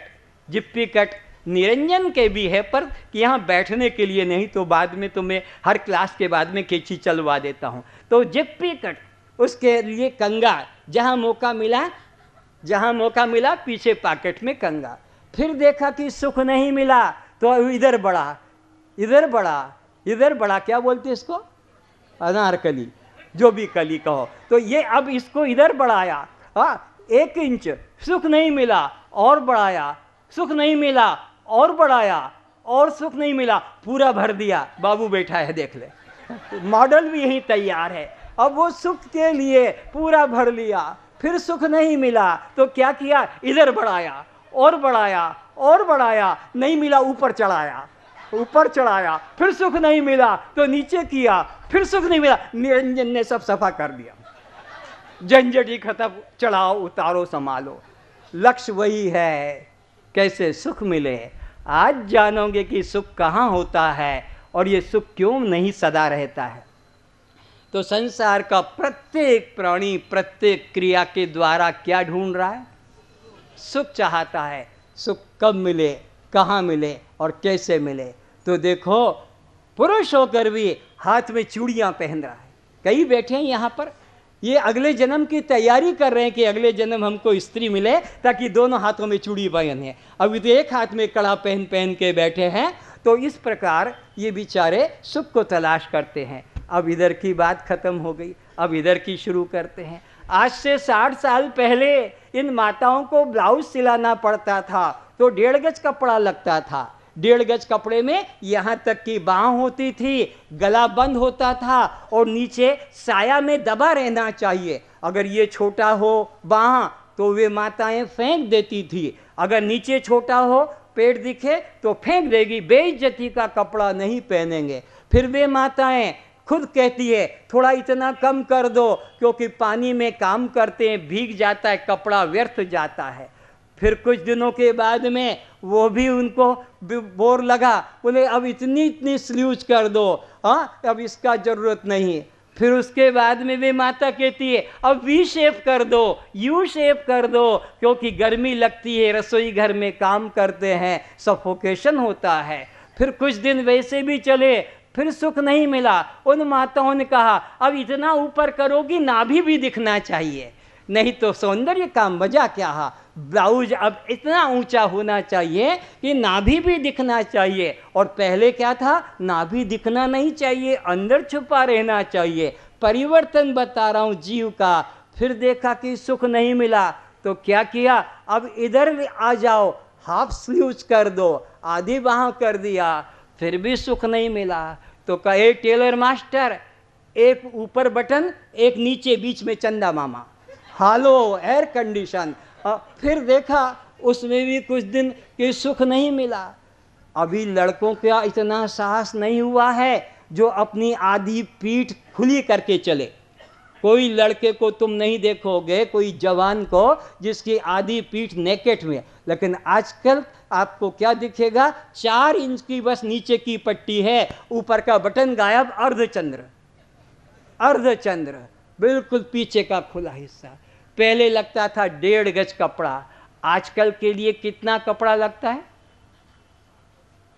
आप भी सिलवाते हो क्या? मैं तो इनसे पूछ रहा था, ये इधर से ही खबर मिल गई। बोले अब तो 70 सेंटीमीटर में काम बन जाता है, 75 सेंटीमीटर का टुकड़ा 60 सेंटीमीटर में भी, 60 में भी हो जाता है ना। अब बोले हम 60 का ही बनवाते हैं। हाँ, तो ये देखो ये आदमी की क्या अवस्था, कहाँ तो 1.5 गज लगता था और कहाँ घटते घटते इतना हो गया। फिर भी सुख नहीं मिला तो ये tailor master sleeveless Dara Singh की तरह दोनों कंधे ही निकाल दिए, दोनों बाहें निकाल कर फेंक दी। ये क्या है, इज्जत का, बेइज्जती का नहीं, सुख की तलाश। सुख कहाँ है, कैसे मिलेगा, अब समझेंगे। तो आइए, संसार के किसी पदार्थ में न सुख है और न दुख है, किसी पदार्थ में न सुख है न दुख है। सुख दुख तुम्हारे मन की मान्यता में है। तुम्हारे मन ने माना है शराब, तो तुमको शराब में सुख मिलता है। तुमने मांस मछली में सुख माना है तो तुम्हें सुख मिल। अगर मांस मछली में शराब में सुख है तो निरंजन के सामने रख दोगे तो शायद वोमिट हो जाएगी, दुर्गंध आएगी, नाक पर कपड़ा लगाना पड़ेगा। किसी घर में पकता होगा तो खिड़कियां बंद करवाना पड़ती है, स्प्रे करवाना पड़ता कि कोई सड़ी हुई चीज कहीं से दुर्गंध आ रही है। और घर वालों के मुख में पानी आ रहा है कि कब पकेगा और कब हम खाएंगे, क्योंकि उनको मांस मछली में सुख बुद्धि है। पदार्थ में न सुख है न दुख है। अगर पुत्र में सुख होता तो सब पुत्र वाले सुखी हो जाते, अगर पति में सुख होता तो सब पति वाली सुखी हो जाती, अरे पत्नी में सुख होता तो सब पत्नी वाले सुखी हो जाते, मकान में सुख होता तो मकान वाले सुखी हो जाते। पर सब दुखिया, सब संसार। यहाँ तो सब बैठे हैं, पति वाले, पत्नी वाले, पुत्र वाले, पुत्री वाले, मकान वाले, दुकान वाले और ऑफिस वाले, मजदूर, सब बैठे। क्यों यहाँ आए? यहाँ क्या है जो वहाँ नहीं मिला, तीर्थों में नहीं मिला, मंदिरों में नहीं मिला, व्यवहार में, संसार में नहीं मिला, वो यहाँ मिलेगा। इस आशा से, अपेक्षा से आए हैं, नहीं तो यहाँ और कुछ तो है नहीं। तो संसार के किसी पदार्थ में न सुख है न दुख है। सुख दुख मनुष्य के अपनी मन की कल्पना मात्र है। इसे समझेंगे एक दृष्टांत के द्वारा, बुरा नहीं समझेंगे। एक धोबी, कपड़े धोने का जिसका काम है, उसकी पत्नी धोबन घर घर वापस सूख जाने पर पहुंचा देती है। कपड़ा धोते धोते उस धोबी के हाथ में एक स्कार्फ आ गया और उसकी नाक से उसका स्पर्श हो गया। इतना काम के वशीभूत हो गया कि अपने को रोक नहीं पाया, कपड़ा धोना छोड़ दिया और ऐसे करके उसकी पत्नी टाइम पर भोजन लेकर आई 12 बजे। वो भोजन देती और वो कपड़े सूखे उतार कर ले जाती। देखा कि कपड़े नहीं धुले, पोटली पड़ी है। सोचा पति की तबीयत ठीक नहीं होगी, क्या बात है, तबीयत ठीक नहीं है? नहीं ठीक है। फिर कपड़े क्यों नहीं धोए? बोले मैं नहीं धोऊंगा। ये बता ये स्कार्फ किसका है? तुम्हें क्या मतलब, जिसका है मैं उसको दे दूंगी। नहीं मुझे जानना है। ये बोले राजकुमारी का है। मैं इससे प्रेम करता हूं, मैं प्रेम करूंगा। विनाश काले विपरीत बुद्धि, जरूर इसकी आज दुर्गति होने वाली है। धोबन ने रोते रोते कपड़े धोए, रात को संध्या को लेकर गई तो राजकुमारी ने पूछा आज क्यों तूने इतना देर किया कपड़े लाने में? रो रही थी। क्या बात है, किसने तुझे सताया, किसने डराया, बता मेरे को। बोले किसी ने नहीं सताया न डराया। तो फिर क्या हुआ? मेरे पति के मन में काम विकार जागा है आपके स्कार्फ को देखकर। अच्छा तो बोलो उसको चला आए मेरे पास। और डरने की जरूरत नहीं, पुलिस का पहरा मैंने महल से हटा दिया है। और वो घर गई। धोबन, वो धोबी पूछता है मेरा संदेशा कह दिया? धोबन ने भी कहा हाँ तेरा संदेशा कह दिया, और वरमाला लेकर वो दरवाजे पे खड़ी है तेरा लिए। चल दिया, कामांध तो कहते ना इसलिए। और दरवाजे पे पहुंचा महल के, कि घबराहट भी लगे कि महल के अंदर जा रहा हूं, कहीं मेरा सफाया ना हो जाए। तो राजकुमारी ने महल में से कहा खिड़की में से चले आओ, कोई डर नहीं, मैंने पुलिस हटा दी है। वो चला गया ऊपर, और खुद राजकुमारी ने महल का दरवाज़ा बंद कर दिया खुद ने, और कहा मेरा एक काम करोगे? बोले आपके लिए तो मैं जान भी दे सकता हूँ। बोले जान दे देगा तो जिस काम के लिए आया वो कैसे करेगा? तो जान तो रहने दे। ये अलमारी खोल, इसमें जो ग्लास रखे टेबल पे रख दे। वो टेबल पे ग्लास रख दिए। और जरा बता तो ये ग्लासों को ये किस किस धातु के हैं? ये प्लेटिनियम का है, ये गोल्ड का है, ये सिल्वर का है, ये कॉपर है, ये ब्रॉस है, ये स्टील है, ये मिट्टी है, ये कांसा है। अच्छा तू तो बहुत पहचान वाला है। अच्छा तो ये जो सुराही रखी है ना, इस सुराही का पानी भी भर दे सबके अंदर। सब में पानी डाल दिया। अब जरा एक एक ग्लास को थोड़ा पी पी के टेस्ट बता तो कैसा आ रहा है? तू तो बहुत जानकार है ना, धातु की पहचान कर ली तूने। अब ये भी देख तो इसका स्वाद क्या। वो धोबी राजकुमारी की तरफ देख रहा है कि ये क्या पागल हो गई क्या? अरे देख ना जल्दी, फिर तेरा काम करना है ना वो बाकी जिसके लिए तू आया है।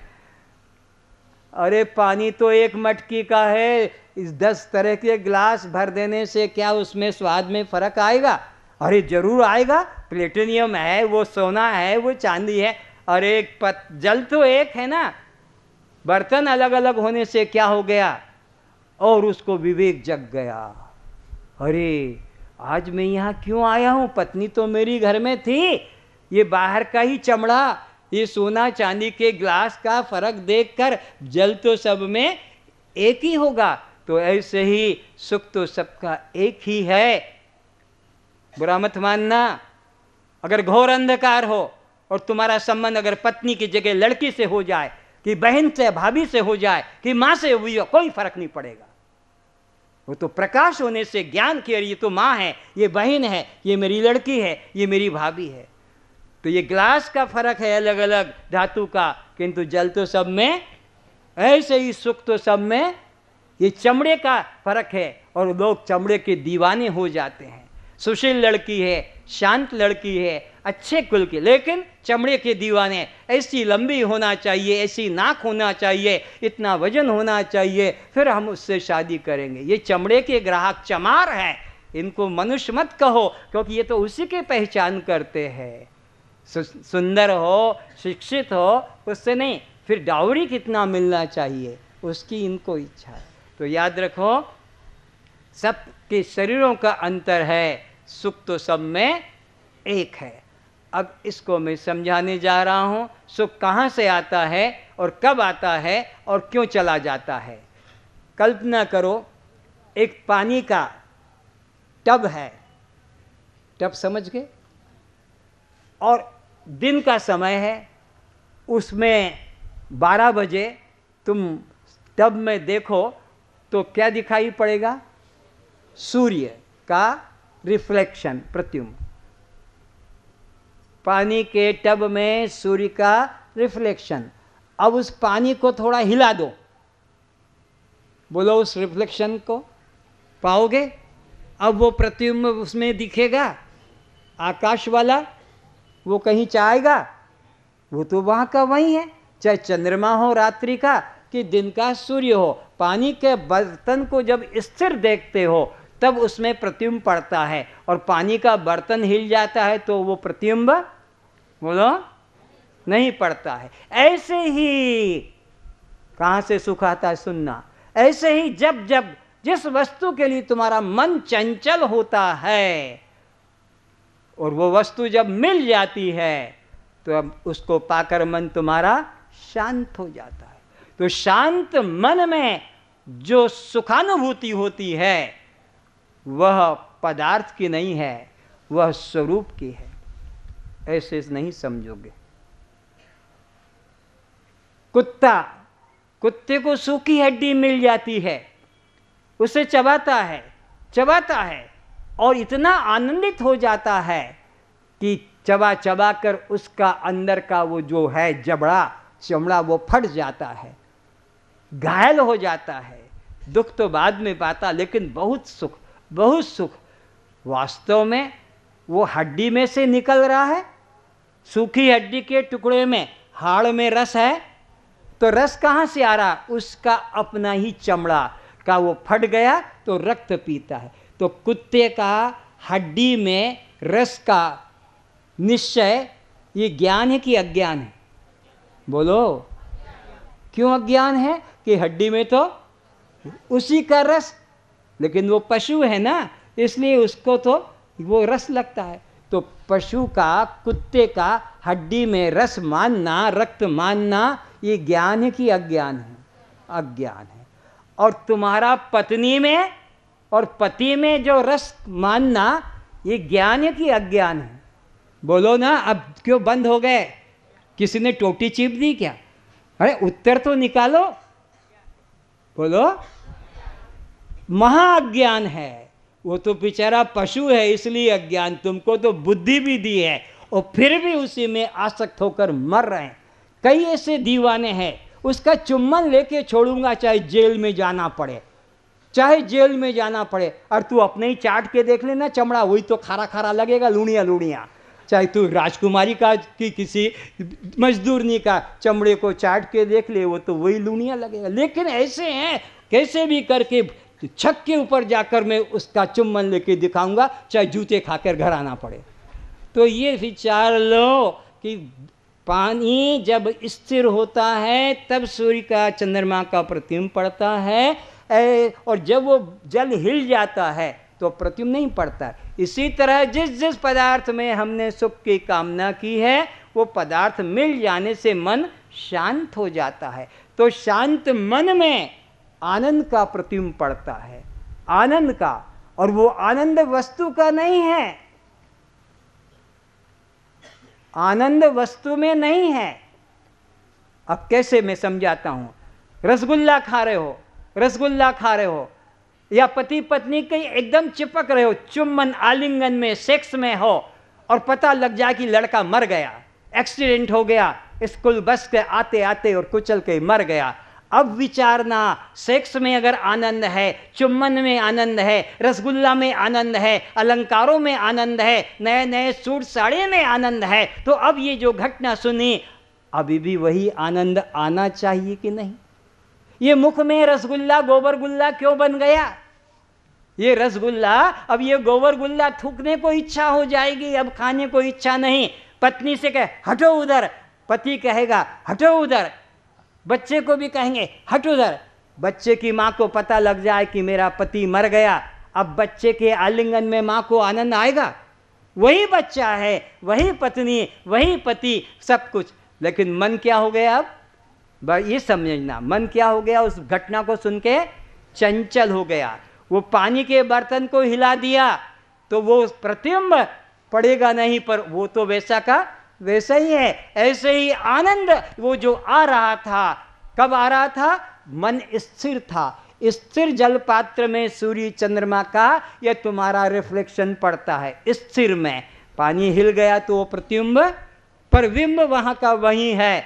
ऐसे ही आनंद तो वहां का वही है, लेकिन मन अब क्या हो गया, हिलने लगा, तो वो आनंद अब आने को नहीं रहा। तो आनंद बाहर से नहीं आता है, आनंद अपना स्वरूप है, आनंद अपना स्वरूप है। गरीब का, अमीर का, पापी का, चोर लुटेरे का आनंद बाहर नहीं है। आनंद बाहर के पदार्थों से भी नहीं आता है।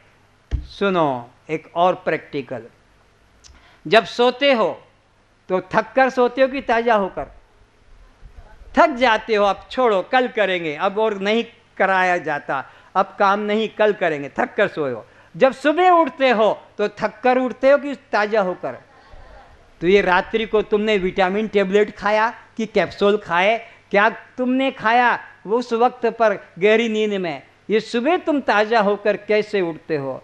और सुनो, सोए थे तब पत्नी का दुख था कि पति का दुख था कि बच्चे का, नौकरी का दुख था, लेकिन सुबह उठते हो तो क्या कहते हो? रात में सुख से सोया। और कुछ पता किसके वजह से तो सुख से सोया था? न पत्नी थी, न पति था, न पुत्र था, न धन था, न नौकरी, न खेती, कुछ भी नहीं था। और तुम सुबह कहते हो मैं रात में सुख से सोया। और कुछ पता तो बताओ ये सुख कहाँ से आया और किसका था? किसी पदार्थ का वहाँ नहीं था। गहरी निद्रा में कोई संसार का पदार्थ, सपने तक तो फिर भी तुम्हारा व्यवहार इसी तरह चलता है जैसे अभी चलता है। सपने में भी मिलना, बिछुड़ना, आना जाना सब रहता है, पर गहरी निद्रा में तो वहाँ तुम अकेले हो। तो सिद्ध हो गया कि तुम आनंद स्वरूप हो। पक्का करो इस बात को मन में, आनंद मेरा स्वरूप है। किंतु मन जब चंचल हो जाता है किसी पदार्थ के लिए, तो फिर वो मैं आनंद से, प्राप्त आनंद से वंचित हो जाता हूँ। सब लोग मन में सोचो इस बात को, प्राप्त आनंद से हम वंचित होते हैं।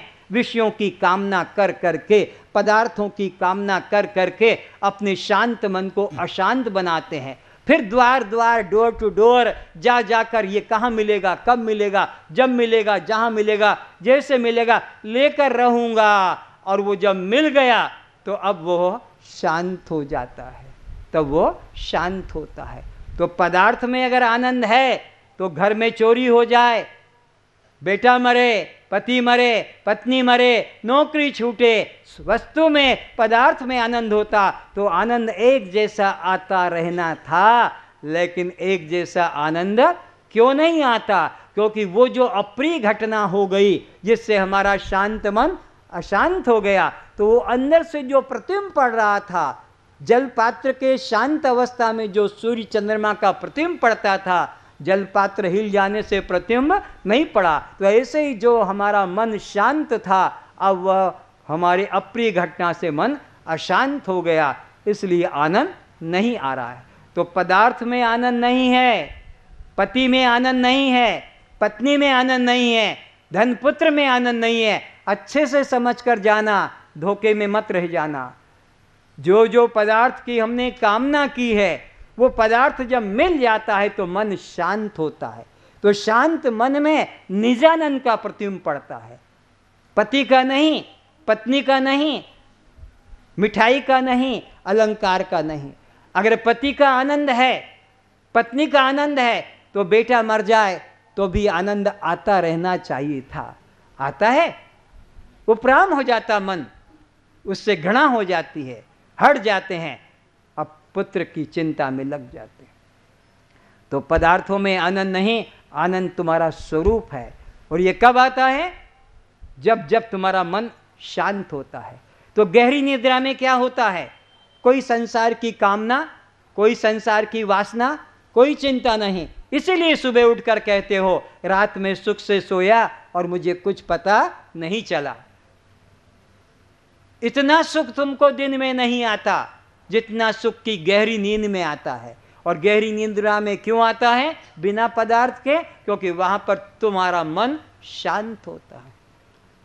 मंदिर में तुम्हें शांति मिलती है, मुसलमान को मस्जिद में शांति मिलती है, ईसाई को चर्च घर में शांति मिलती है, सिखों को गुरुद्वारे में शांति मिलती है, जैनियों को जैन टेम्पल में मिलती है, बुद्धिस्टों को बुद्ध टेम्पल में मिलती है। बहुत आनंद आता है, खूब झूमते नाचते हैं। और मुसलमान से कहो कि चल मंदिर में, आज रामनवमी है, सुख मिलेगा, या हिंदू को कहो चल आज मस्जिद के अंदर, आज बकरा ईद है, कोई तैयार नहीं होगा। मुसलमान को मस्जिद में, हिंदू को मंदिर में, ईसाई को चर्च में, सिख को गुरुद्वारे में सुख आता है। अगर गुरुद्वारे में सुख है तो मुसलमान पहुंच जाए, उसको सुख नहीं आएगा। हिंदू के मंदिर में सुख है तो मुसलमान आए, नहीं मिलेगा। तो सुख ना हिंदू में है, ना मुसलमान के मंदिर में, ना ईसाई के गिरजाघर में। सुख है सबके अपने आत्मा में, सबके अपने आत्मा में। आत्मा सबका आनंद स्वरूप है, उसमें सुख है, और वो हम विषयों के माध्यम से ग्रहण करते हैं। एक एग्जाम्पल देता हूँ, ताज़ा ताज़ा रसगुल्ला, पेड़ा, बर्फ़ी, जलेबी, कलाकंद, गुलाब जामुन, इनमें जो मिठास है वो किसकी है? बोलो। शक्कर की, शुगर की, चीनी की। सब मीठे होते हैं किसके द्वारा? चीनी के द्वारा। पर हम चीनी की बात ही भूल जाते हैं। रसगुल्ला, कलाकंद, पेड़ा और बर्फी की गुणगान गाते हैं। तो ऐसे ही ये संसार में शब्द, स्पर्श, रूप, रस और गंध, इसमें जो सुख मिलता है ये इनका नहीं है। गुलाब जामुन में, कलाकंद में, जलेबी में जो मिठास है वो इनकी नहीं है, किसकी है? शक्कर की है ना। ऐसे ही जो जो सुख मिल के पदार्थ हैं, पति कहो, पत्नी कहो, मिठाई कहो, अलंकार, सुख तो आत्मा का है। सब में आत्मा का सुख है। पर हम लोग आत्मा की महिमा नहीं गाकर शब्द की, स्पर्श की, रूप की, रस की और गंध की महिमा, क्या गाना था, क्या नाच था, क्या सुगंध थी, क्या सौंदर्य था, क्या मधुरता थी, ये क्या क्या ओह आह जो पुकारते हो, ये विषयों के द्वारा नहीं है, विषयों को माध्यम बनाया है। सुख तो अपना आत्मा का है। अगर हमारा मन अशांत होता तो फिर वो नाच अच्छा लगेगा, वो गाना अच्छा लगेगा, वो खाना पीना अच्छा लगेगा, वो पति पत्नी का प्यार अच्छा लगेगा। तो कब अच्छा लगता? जब हमारा मन शांत होता है। तो शांत होने से आनंद का प्रतिबिंब पड़ता है, वहाँ से सुख मिलता है। अब विषय को फिर बदल रहा हूँ, आपको अब ये बताने जा रहा हूँ कि हमको आनंद कब मिलेगा और कब ये नहीं मिलता है।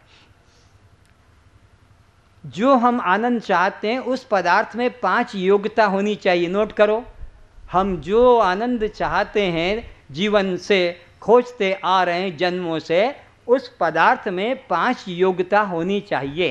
पहला लक्षण है वो पदार्थ सबसे बड़ा हो, वो पदार्थ सबसे बड़ा हो।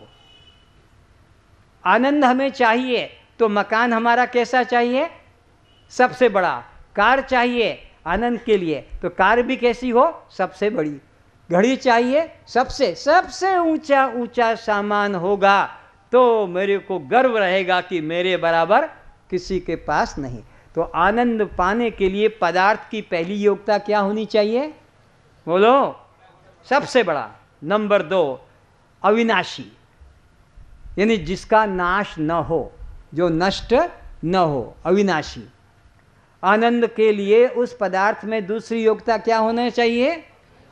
अविनाशी, क्योंकि नष्ट हो जाएगा तो आनंद भी चला जाएगा, इसलिए पदार्थ का नष्ट भी नहीं होना चाहिए। नंबर 3, एक रस रहे, एक रस, कभी न्यूनता ना आए। जैसे सूर्य रोज एक जैसा होता है, पर चंद्रमा पूर्णिमा के बाद घटते घटते अमावस्या। हम ऐसी वस्तु नहीं चाहते हैं जो एक दिन तो ज़्यादा सुख दे और एक दिन पूरा का पूरा सुख से खाली। तो पदार्थ की योग्यता क्या होनी चाहिए? एक रस। आनंद पाने के लिए व्यक्ति के पास उस वस्तु में कितनी योग्यता होनी चाहिए? बोलो। क्या क्या? सबसे बड़ा हो, नंबर 2 अविनाशी हो, और नंबर 3, चलो चौथा लिखो, स्वतंत्र। उस वस्तु पर किसी का आधिपत्य, किसी की ऑनरशिप ना हो, कोई हमसे मांग न ले सके, छीन न सके, चोरी ना कर सके, क्योंकि अगर कोई मांग के ले जाएगा तो फिर आनंद से वंचित हो जाएंगे, छीन लेगा तो भी वंचित हो जाएंगे। स्वतंत्र, मेरा उस पे अधिकार रहे। नंबर 5, अभिन्न। अभिन्न, हमसे कभी थोड़ा भी दूर ना रहे, क्योंकि दूर हो जाएगा तो फिर आनंद भी चला जाएगा। तो प्रत्येक व्यक्ति को अखंड आनंद पाने के लिए पदार्थ में कितनी योग्यता होनी चाहिए? 5। आज पूरा निर्णय करके जाएंगे ये कहाँ पर है और हम कहाँ पर भटक रहे हैं। तो कौन कौन से 5 लक्षण होना चाहिए? 1 number, number 2, number 3, number 4, number 5। ये 5 लक्षण जहाँ होंगे वहाँ अखंड आनंद मिलेगा। और आज वही लेकर घर जाना, कोई दरिद्र बनकर, दुखी बनकर मत जाना। हम सब यहाँ बैठे हैं उस आनंद की तलाश में, घर छोड़कर, नौकरी को, पत्नी को, बच्चों को लेकर या छोड़कर यहाँ आए हैं। दुख के लिए आए कि सुख के लिए? बोलो। तो वो आज मालूम होना चाहिए कि वो सुख कहाँ पर है, ताकि आपका आना सफल हो सके।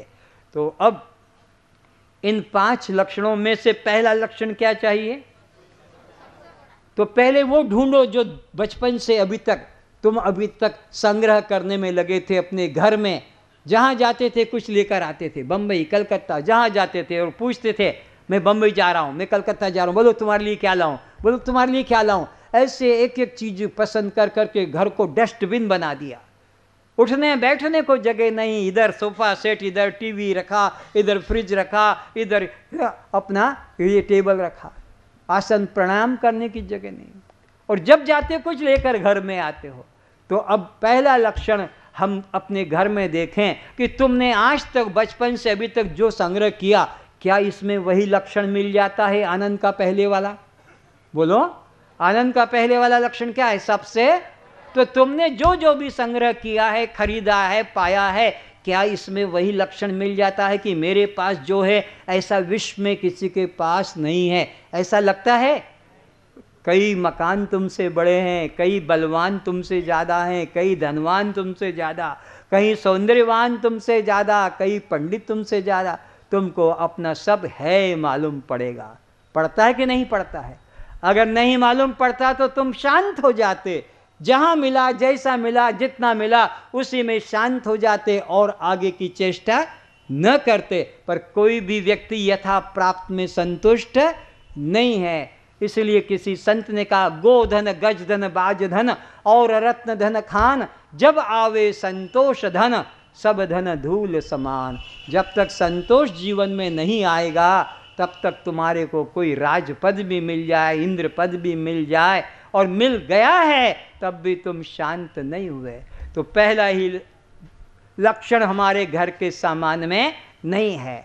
पति तुम्हारा कितना सुंदर है, पत्नी तुम्हारी कितनी सुंदर है, कितनी महिमा गाते हो, तुम तो साक्षात नारायण हो। और पति भी कहता है तुम तो साक्षात लक्ष्मी हो। देखो क्या कॉम्प्रोमाइज करके चलते हैं। थोड़ा बटरिंग तुम कर देते हो, वो तुम्हारा बटरिंग पॉलिश कर देती है, लेकिन अंदर से जानते हो, मैं सुनता हूँ आदमी तो है किंतु बड़ा भुसका है, औरत तो है किंतु बड़ी काली है। देखो ऊपर से तुम तो साक्षात लक्ष्मी हो, वो भी कितनी साक्षात नारायण हो। कैसे कॉम्प्रोमाइज करके चल रहे हैं। और इसी प्रकार क्या आदमी तो ठीक है लेकिन थोड़ा रात को पाड़ता ज़्यादा है। वो औरत के अरे वो तो खर्राटे मारती है, मेरी नींद बर्बाद हो जाती है। ये अंदर की अवस्था है। ऊपर से तो सावित्री अमावस्या उपवास, हाँ, पति की उम्र बढ़ा रहे हैं। और फिर अंदर से मेरे बाप को दूसरा कोई लड़का नहीं मिला जो इस राक्षस के संग में बांध दिया। अंदर ये है। और आज सावित्री अमावस्या उपवास हो रहा है पति देवता की उम्र बढ़ाने के लिए। ये उपवास रहस्य बाद में कहूँगा, नहीं तो तुम डर जाओगे। तो इस तरह से आगे बढ़ते हैं। दूसरा लक्षण ढूंढो, क्या चाहिए? पहला लक्षण तो मिला ही नहीं, हम अनात्मा में ढूंढ रहे हैं। अच्छा, नंबर दूसरा सबसे, तो सोचो ये पति सदा रहेगा, ये पत्नी सदा रहेगी, ये पुत्र सदा रहेगा, ये तुम्हारा जवानी यौवन सदा रहेगा। बोलो। और तुम्हें आनंद के लिए वो वस्तु चाहिए जो सदा रहे, सदा रहे। सदा रहने वाली वस्तु तो दिखाई नहीं पड़ती, जन्मा है वो तो मरेगा, और तुम्हें चाहिए ऐसी वस्तु जो सदा अविनाशी हो।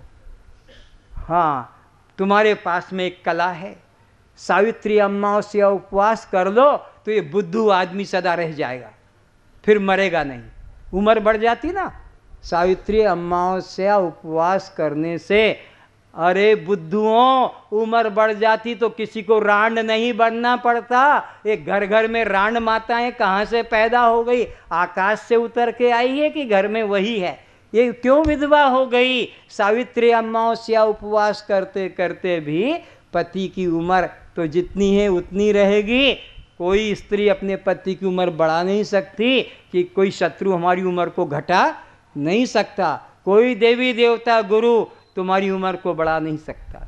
अच्छा चलो, स्त्रियों की उदारता पुरुषों के प्रति प्रेम का प्रतीक है कौन?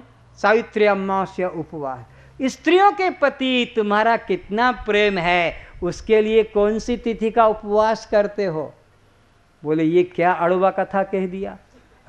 अरे कल मरने वाली आज मर जाए तो बाहर वाली घर में ले आओ, हम तो सरकारी सांड है, हमारे लिए क्या कमी है? ये तो इनके लिए नियम है कि जो मिला लूला लंगड़ा अंधा उसी के सहारे चलो। सोचो स्त्रियों के मन में तुम्हारे प्रति कितनी उदारता प्रेम, और तुम उनकी उम्र बढ़ाने के लिए कोई चेष्टा कि कोई उपवास नहीं करते हो। ये कितने स्वार्थपरायण लोग हो, ये तुम्हारा व्यवहारिक जीवन बताता है। तो ये पति सदा नहीं रहेगा और पत्नी भी सदा, पुत्र, सब विनाशी है जो जन्मा है। चलो तीसरा ढूंढे, क्या चाहिए? एक रस। तो सुन लो, अभी जिस लड़की से आंख मिलाई है, जिस लड़के से आंख मिलाई है लड़के लड़कों ने, शादी के समय लड़का दूसरा होता है और लड़की भी दूसरी होती है। और जिसके साथ 7 चक्कर खाए हैं, कोर्ट में जाकर तुमने शादी की है और घर आते हो तो लड़का भी दूसरा होता है और लड़की भी दूसरी होती है, स्त्री भी दूसरी है और पुरुष भी। और पहली रात्रि को जिससे तुमने संबंध किया है, दूसरी रात्रि को वो स्त्री कभी नहीं मिलेगी और वो पुरुष भी कभी नहीं मिलेगा। याद रखो, जिस बच्चे को पहली बार माँ ने दूध पिलाया है, दूसरी बार वही माँ वही बच्चे को दूध कभी नहीं पिला सकेगी। और सोचो, एक नदी में जिसने जंप किया है, उसी नदी में वही तैराक स्विमर दूसरी बार जंप नहीं कर सकेगा। और जो पहली बार नदी में डूबने के लिए गया है, वही नदी में से बाहर नहीं निकल कर आता है। दूसरी बार नदी भी दूसरी होती है और वो तैराक भी पहुंचने वाला दूसरा होता है। क्यों? संसरति इति संसारः, जो प्रतिक्षण चेंज हो रहा है उसका नाम संसार है। ये बच्चा वही नहीं है, ये बच्चा वही होता तो फिर ये यही बना रहता, लेकिन यही किशोर हो जाता है, यही युवा हो जाता है, यही प्रौढ़ हो जाता है, यही वृद्ध हो जाता है। तो यह बच्चा मत कहना, फिर से सुनो, यह बच्चा है, बच्चे को मत कहना यह बच्चा है। यह किशोर है, किशोर मत कहना। और यह युवा है, युवा मत कहना। क्या कहना? यह बच्चा किशोर होने जा रहा है, ये किशोर युवा होने जा रहा है, ये युवा प्रौढ़ होने जा रहा है, और ये प्रौढ़ बूढ़ा होने जा रहा है, और ये बूढ़ा मरने जा रहा है।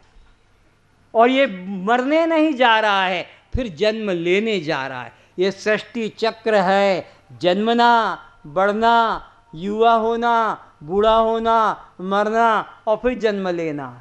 तो यहाँ कोई भी एक अवस्था में सदा नहीं रहता। तो ये नदी भी सदा एक जैसी, नदी कहते पानी के प्रवाह को कि तालाब को, पानी का प्रवाह। तो जो अभी तुम कूदे हो, बाहर आकर दूसरी बार उस पानी में कूदते हो कि पानी दूसरा होता है। और तुम जो अभी कूद के गए हो, फिर तुम वही वापस आते हो कि बदल के आते हो, क्योंकि श्वास श्वास में शरीर बदल रहा है, और विज्ञान तो कहता है एक जीवन में 7 बार बदल जाता है। रक्त भी बदलता है, चमड़ा भी बदलता है, अंदर के सब अवयव चेंज हो जाते, टोटली पूरा प्रकृति का नियम है। तो वही नहीं, एक रस। चलो और पूछता हूँ, किसी ने नया जूता पहना है? हाथ उठाओ। नया जूता, नया चप्पल एक सज्जन ने पहना है, 2 सज्जन ने, तीसरे, बाकी सब रिडक्शन माल में, पुराना। क्यों नया जूता? अब सुन लो, आज तक किसी ने नया जूता नहीं पहना है। जितने बैठे हो हाथ उठाने वालों, एक ने भी नया जूता नहीं पहना है, सब पुराने खरीद के लाते हो। कैसे? अब मैं प्रैक्टिकल करता हूँ। दुकान पर गए, जूता चाहिए कि चप्पल चाहिए, 10 डब्बे उतारे, घुसाया, हटाओ, ये ठीक नहीं, ये ठीक नहीं, ये ठीक नहीं, ये ठीक नहीं, ये भी ठीक नहीं, ये टाइट है, ये ऐसा ढीला है, हाँ ये ठीक है। 10 में से 1 पेयर पसंद आया। अब ये 9 तुमने जो रिजेक्ट कर दिए, दुकानदार फेंक देगा कि वापस रख देगा? अब दूसरा ग्राहक आया और उसने कहा मुझे जूता चाहिए। उन डब्बों को फिर उतारा, फिर फंसाया, ये ठीक नहीं, ये ठीक नहीं, ये ढीला, ये टाइट, ये ठीक। अब वो कहता है मैं नया जूता खरीद के ले जा रहा हूँ। अरे बुद्धू, तेरे पहले कईयों ने टांग घुसाई थी, उनको फिट नहीं आया, वो छोड़ गए। अब तेरे को फिट आया, तू कहता नया ले जा रहा हूँ। तो जो कोई भी तुम लाए हो वो सीधा का सीधा कंपनी से बनकर तुम्हारी पैर में डाला कि कईयों ने पैर डाले होंगे, तो फिर नया कि पुराना? अरे तुमने नया गारमेंट कहीं सिलाया कपड़ा खरीदा है? बड़े बड़े माल में जाते हो ना सूट लेने के लिए, नया सिलाया किसने खरीदा? हाथ उठाओ। नया। अब डर गए सब, क्योंकि पुराने सब खरीद के बैठे हैं। वो भी मालूम है कि अब तो पुराने। तो दुकान में गए, ए भाई सूट चाहिए, पसंद करो, साइज बताओ, ये तुम्हारा कपड़ा और ये साइज ले जाओ। अंदर एक रूम होता है, उसको फिटिंग रूम, ट्रायल रूम कहते हैं ना। अब अंदर गए, अंदर तुम दिगंबर महावीर बन गए, और इधर ओह ओह, इधर से उधर से हाँ, ये फिट आ गया। तो तुमको अब फिट आ गया और नो को तुमने रिजेक्ट कर दिया। उसमें तुम्हारी नीचे की हवा भी निकली होगी और इधर का परफ्यूम भी उसमें घुसा होगा, पसीना झाल। और वो दुकान वाला लॉन्ड्री में भेजेगा कि फेंक देगा? फिर पैक करके रख दिया और तुम बड़े खुशी से नया सूट आज लेकर जा रहे, क्यों कुमार पूर्णिमा को तो नया पहनना चाहिए। और अब दूसरा कोई आया, वो भी उसी प्रकार से आएगा और उसी तरह पसंद करेगा। उस 10 में से कोई एक पसंद आएगा जिसको तुमने रिजेक्ट कर दिया था।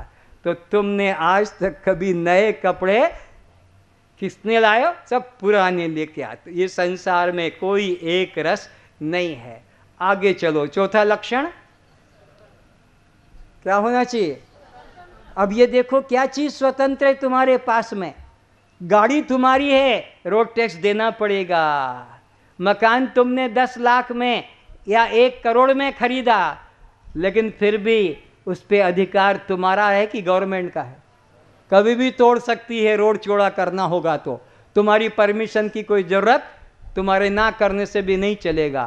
बस बाप के बाप ऐसे बदल जाते हैं जमीन के, लेकिन सरकार तो उसका मालिक बना रहता है। तो यहाँ पर एक रस भी कोई नहीं है और स्वतंत्र भी नहीं। अब तुम्हारा अपने जीवन में देखो, ये बाल जो दिख रहे हैं ना, ये सफ़ेद तुम्हारी मर्जी से हुए? तो कहाँ तुम्हारी स्वतंत्रता? कितने शैम्पू, कितनी प्रकार की साबुन, कितने प्रकार का तुमने इसके लिए प्राणायाम किया, कितनी नाखूनों को घसा होगा और कितने प्रकार का, लेकिन देखो बाल तुम्हारे सफ़ेद हो गए। तुमने चाहा था आँख पर चश्मा लगे, ये चश्मा क्यों लग गया? कितने अंजन, कितना सुरमा, कितना आपने इसमें गुलाब जल डाला, कितनी एक्सरसाइज की, फिर भी देखो चश्मा आ गया। ये नकली दांत, तुमने कितने प्रकार के मंजन लगाए, कितने प्रकार के मंजनों का प्रचार आता है, बिना का, कोलगेट, टूथपेस्ट या और प्रकार का, लेकिन बाल तो ढीले, दांत तो निकल गए, नकली लग गए। और सोचो विचारो, तुमने कभी सोचा था कि मेरे कान की सुनने की शक्ति कम हो जाए, फिर भी मशीन लगाना पड़ गई। ये सब क्या हो रहा है? तुम्हारी स्वतंत्रता है इसमें, परतंत्रता। और तो और इधर चंदा मामा निकल आया,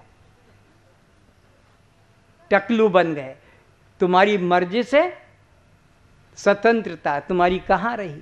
तो तुम्हारा किसी पर स्वतंत्रता नहीं। अरे बुढ़ापा भी अपने आप आ जाता है कि तुम चाहते हो, और बीमारी भी तुम चाहते हो, और मौत भी, तो तुम्हारा स्वतंत्रता भी लक्षण नहीं। और तुम्हें आनंद के लिए तो वस्तु में 5 लक्षण चाहिए। एक और बच गया है, सबसे बड़ा भी हो, अविनाशी भी हो, एक रस भी हो, स्वतंत्र भी हो, अभिन्न भी। अब 5वां चाहिए, अभिन्न। तो विचार करो कौन सी चीज सदा तुमसे चिपकी रहेगी? पत्नी? ऑफिस जाओगे तो रस्सी से बांध के ले जाओगे, लेट्रिन में जाओगे तो फिर बड़ी लेट्रिन बनवाओगे, एक तरफ पूरब में मुंह कर, मैं पश्चिम में करता हूँ, दोनों साथ साथ हगा करेंगे। बताओ कि कौन चीज को तुम अभिन्न करके रखोगे?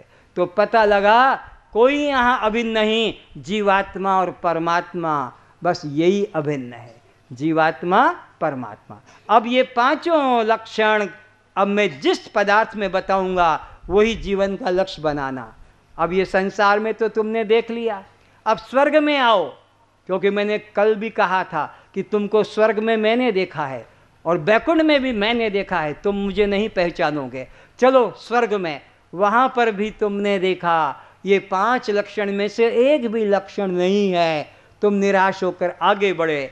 बैकुंठ में तुम गए और बैकुंठ में भी देखा कि 5 में से एक भी लक्षण नहीं, फिर वहाँ से भी निराश होकर यहाँ आए, और यहाँ भी तुम संसार में बहुत भटके हो, कहीं पर भी वो 5 लक्षण नहीं मिले, और भटक भटक कर इस शिविर में आए हो। अब मैं यहाँ तुमको 5 लक्षण वाला पदार्थ बताता हूँ। पहला लक्षण क्या चाहिए? तो गीता के 7वें अध्याय के 7वें श्लोक में मिलेगा, मत्त परतरम नान्यत किंचिदस्ति धनंजय, मत्त परतरम, अरे अर्जुन मुझसे और ऊपर कोई है ही नहीं। सूत्रे मणिगणायो, जैसे पुष्पमाला में सूत्र रहता है, पुष्पमाला में ये तो अलग है, पर एक माला ऐसी होती है कि सूत्र से ही मणके बनते हैं और सूत्र की ही माला होती है। ऐसा इस संसार में मैं सबसे बड़ा हूँ, और मुझसे बड़ा तो हमको आनंद के लिए जो पदार्थ में योग्यता चाहिए थी 5, वो पहला योग्यता किस में मिली? आत्मा में। किस में? उससे और बड़ा नहीं, न स्वर्ग बैकुंठ में भी जाकर, बद्रीनाथ केदारनाथ में भी जाकर, मंदिर मस्जिद में भी जाकर वापिस आ गए। अब वो आनंद का पहला लक्षण मिलता है आत्मा में। नंबर 2 क्या चाहिए? गीता के 2 अध्याय के 17 श्लोक में लक्षण मिलता है, अविनाशी तू तद विद्धि येन सर्विदम ततम। अविनाशी तू उसको जान जिस एक ने सबको धारण किया है। पुष्पमाला में पुष्प अलेख है, पर सूत्र तो उस एक सूत्र ने सबको धारण किया है। ऐसे शरीर तो पुष्प की तरह सबके अलग अलग हैं, हिंदू मुसलमान सिख ईसाई उड़िया बंगाली चोर चांडाल, पर आत्मा सबकी। ये दूसरा लक्षण भी आत्मा में मिला।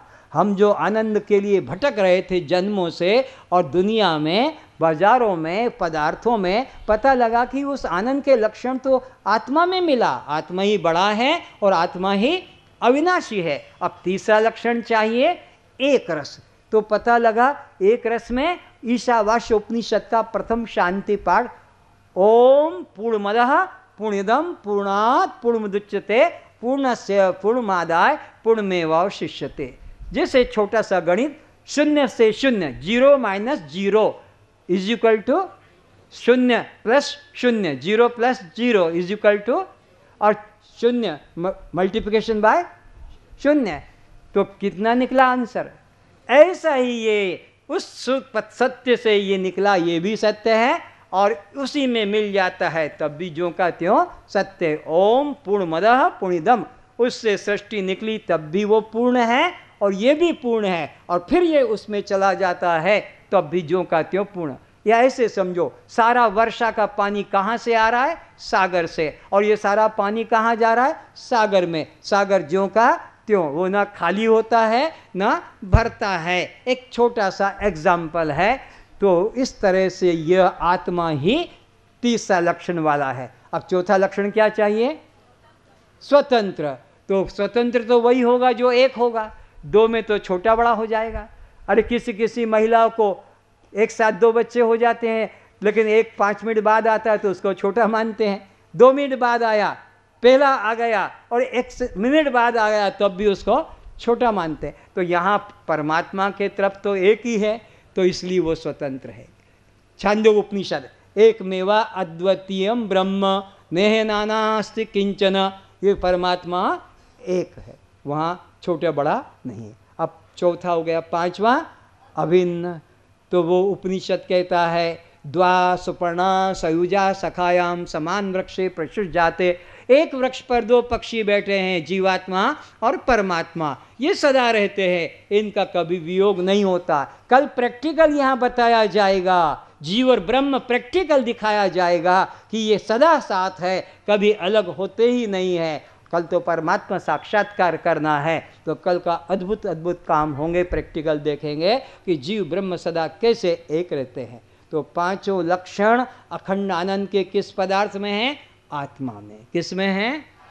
अभी तक हम ढूंढ रहे थे अनात्मा में, अनात्म संसार में। अब आनंद के 5 लक्षण आत्मा में हैं और कल इसका विस्तार से वर्णन करेंगे। आत्मा और परमात्मा एक चीज़ है, ये बता चुका हूँ। मैं आत्मा परमात्मा में भेद नहीं है। तो अब शांति पाठ करेंगे मेरे साथ, आंखें बंद करके। सब निरोग रहें, सभी रूपों में हम एक परमात्मा को देखें,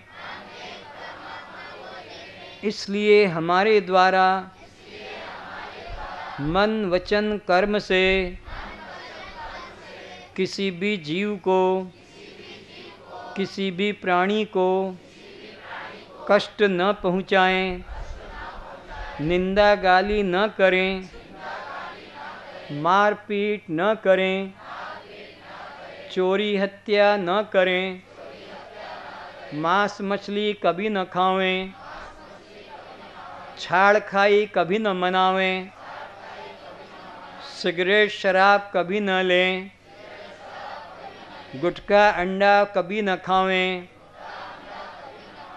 गर्भपात कभी न करें, जौतुक कभी न लें, हत्या से प्राप्त वस्तुओं का, औषधियों का, वस्त्रों का अपने जीवन में, अपने घर में कभी भी प्रयोग न करें, कभी भी प्रवेश न करें। किसी का सौंदर्य देखकर मन में काम विकार न लाएं, किसी का धन देखकर मन में लोभ न करें, किसी की उन्नति देखकर ईर्ष्या न करें। हे परमात्मा, आप हम सभी को ऐसी सद्बुद्धि प्रदान करें, दया दृष्टि प्रदान करें, समता दृष्टि प्रदान करें, हम सभी का कल्याण हो। अब कल्याण कैसे होता है उसके सूत्र आपको सिखाए हैं। पहले पूछता हूँ, जन्म मरण किसका? जन्म मरण किसका? ये सुख दुख किसको? सुख दुख किसको? सुख दुख किसको? भूख प्यास किसको? भूख प्यास किसको? तो फिर पिता माता किसके? पिता माता किसके? पति पत्नी किसके?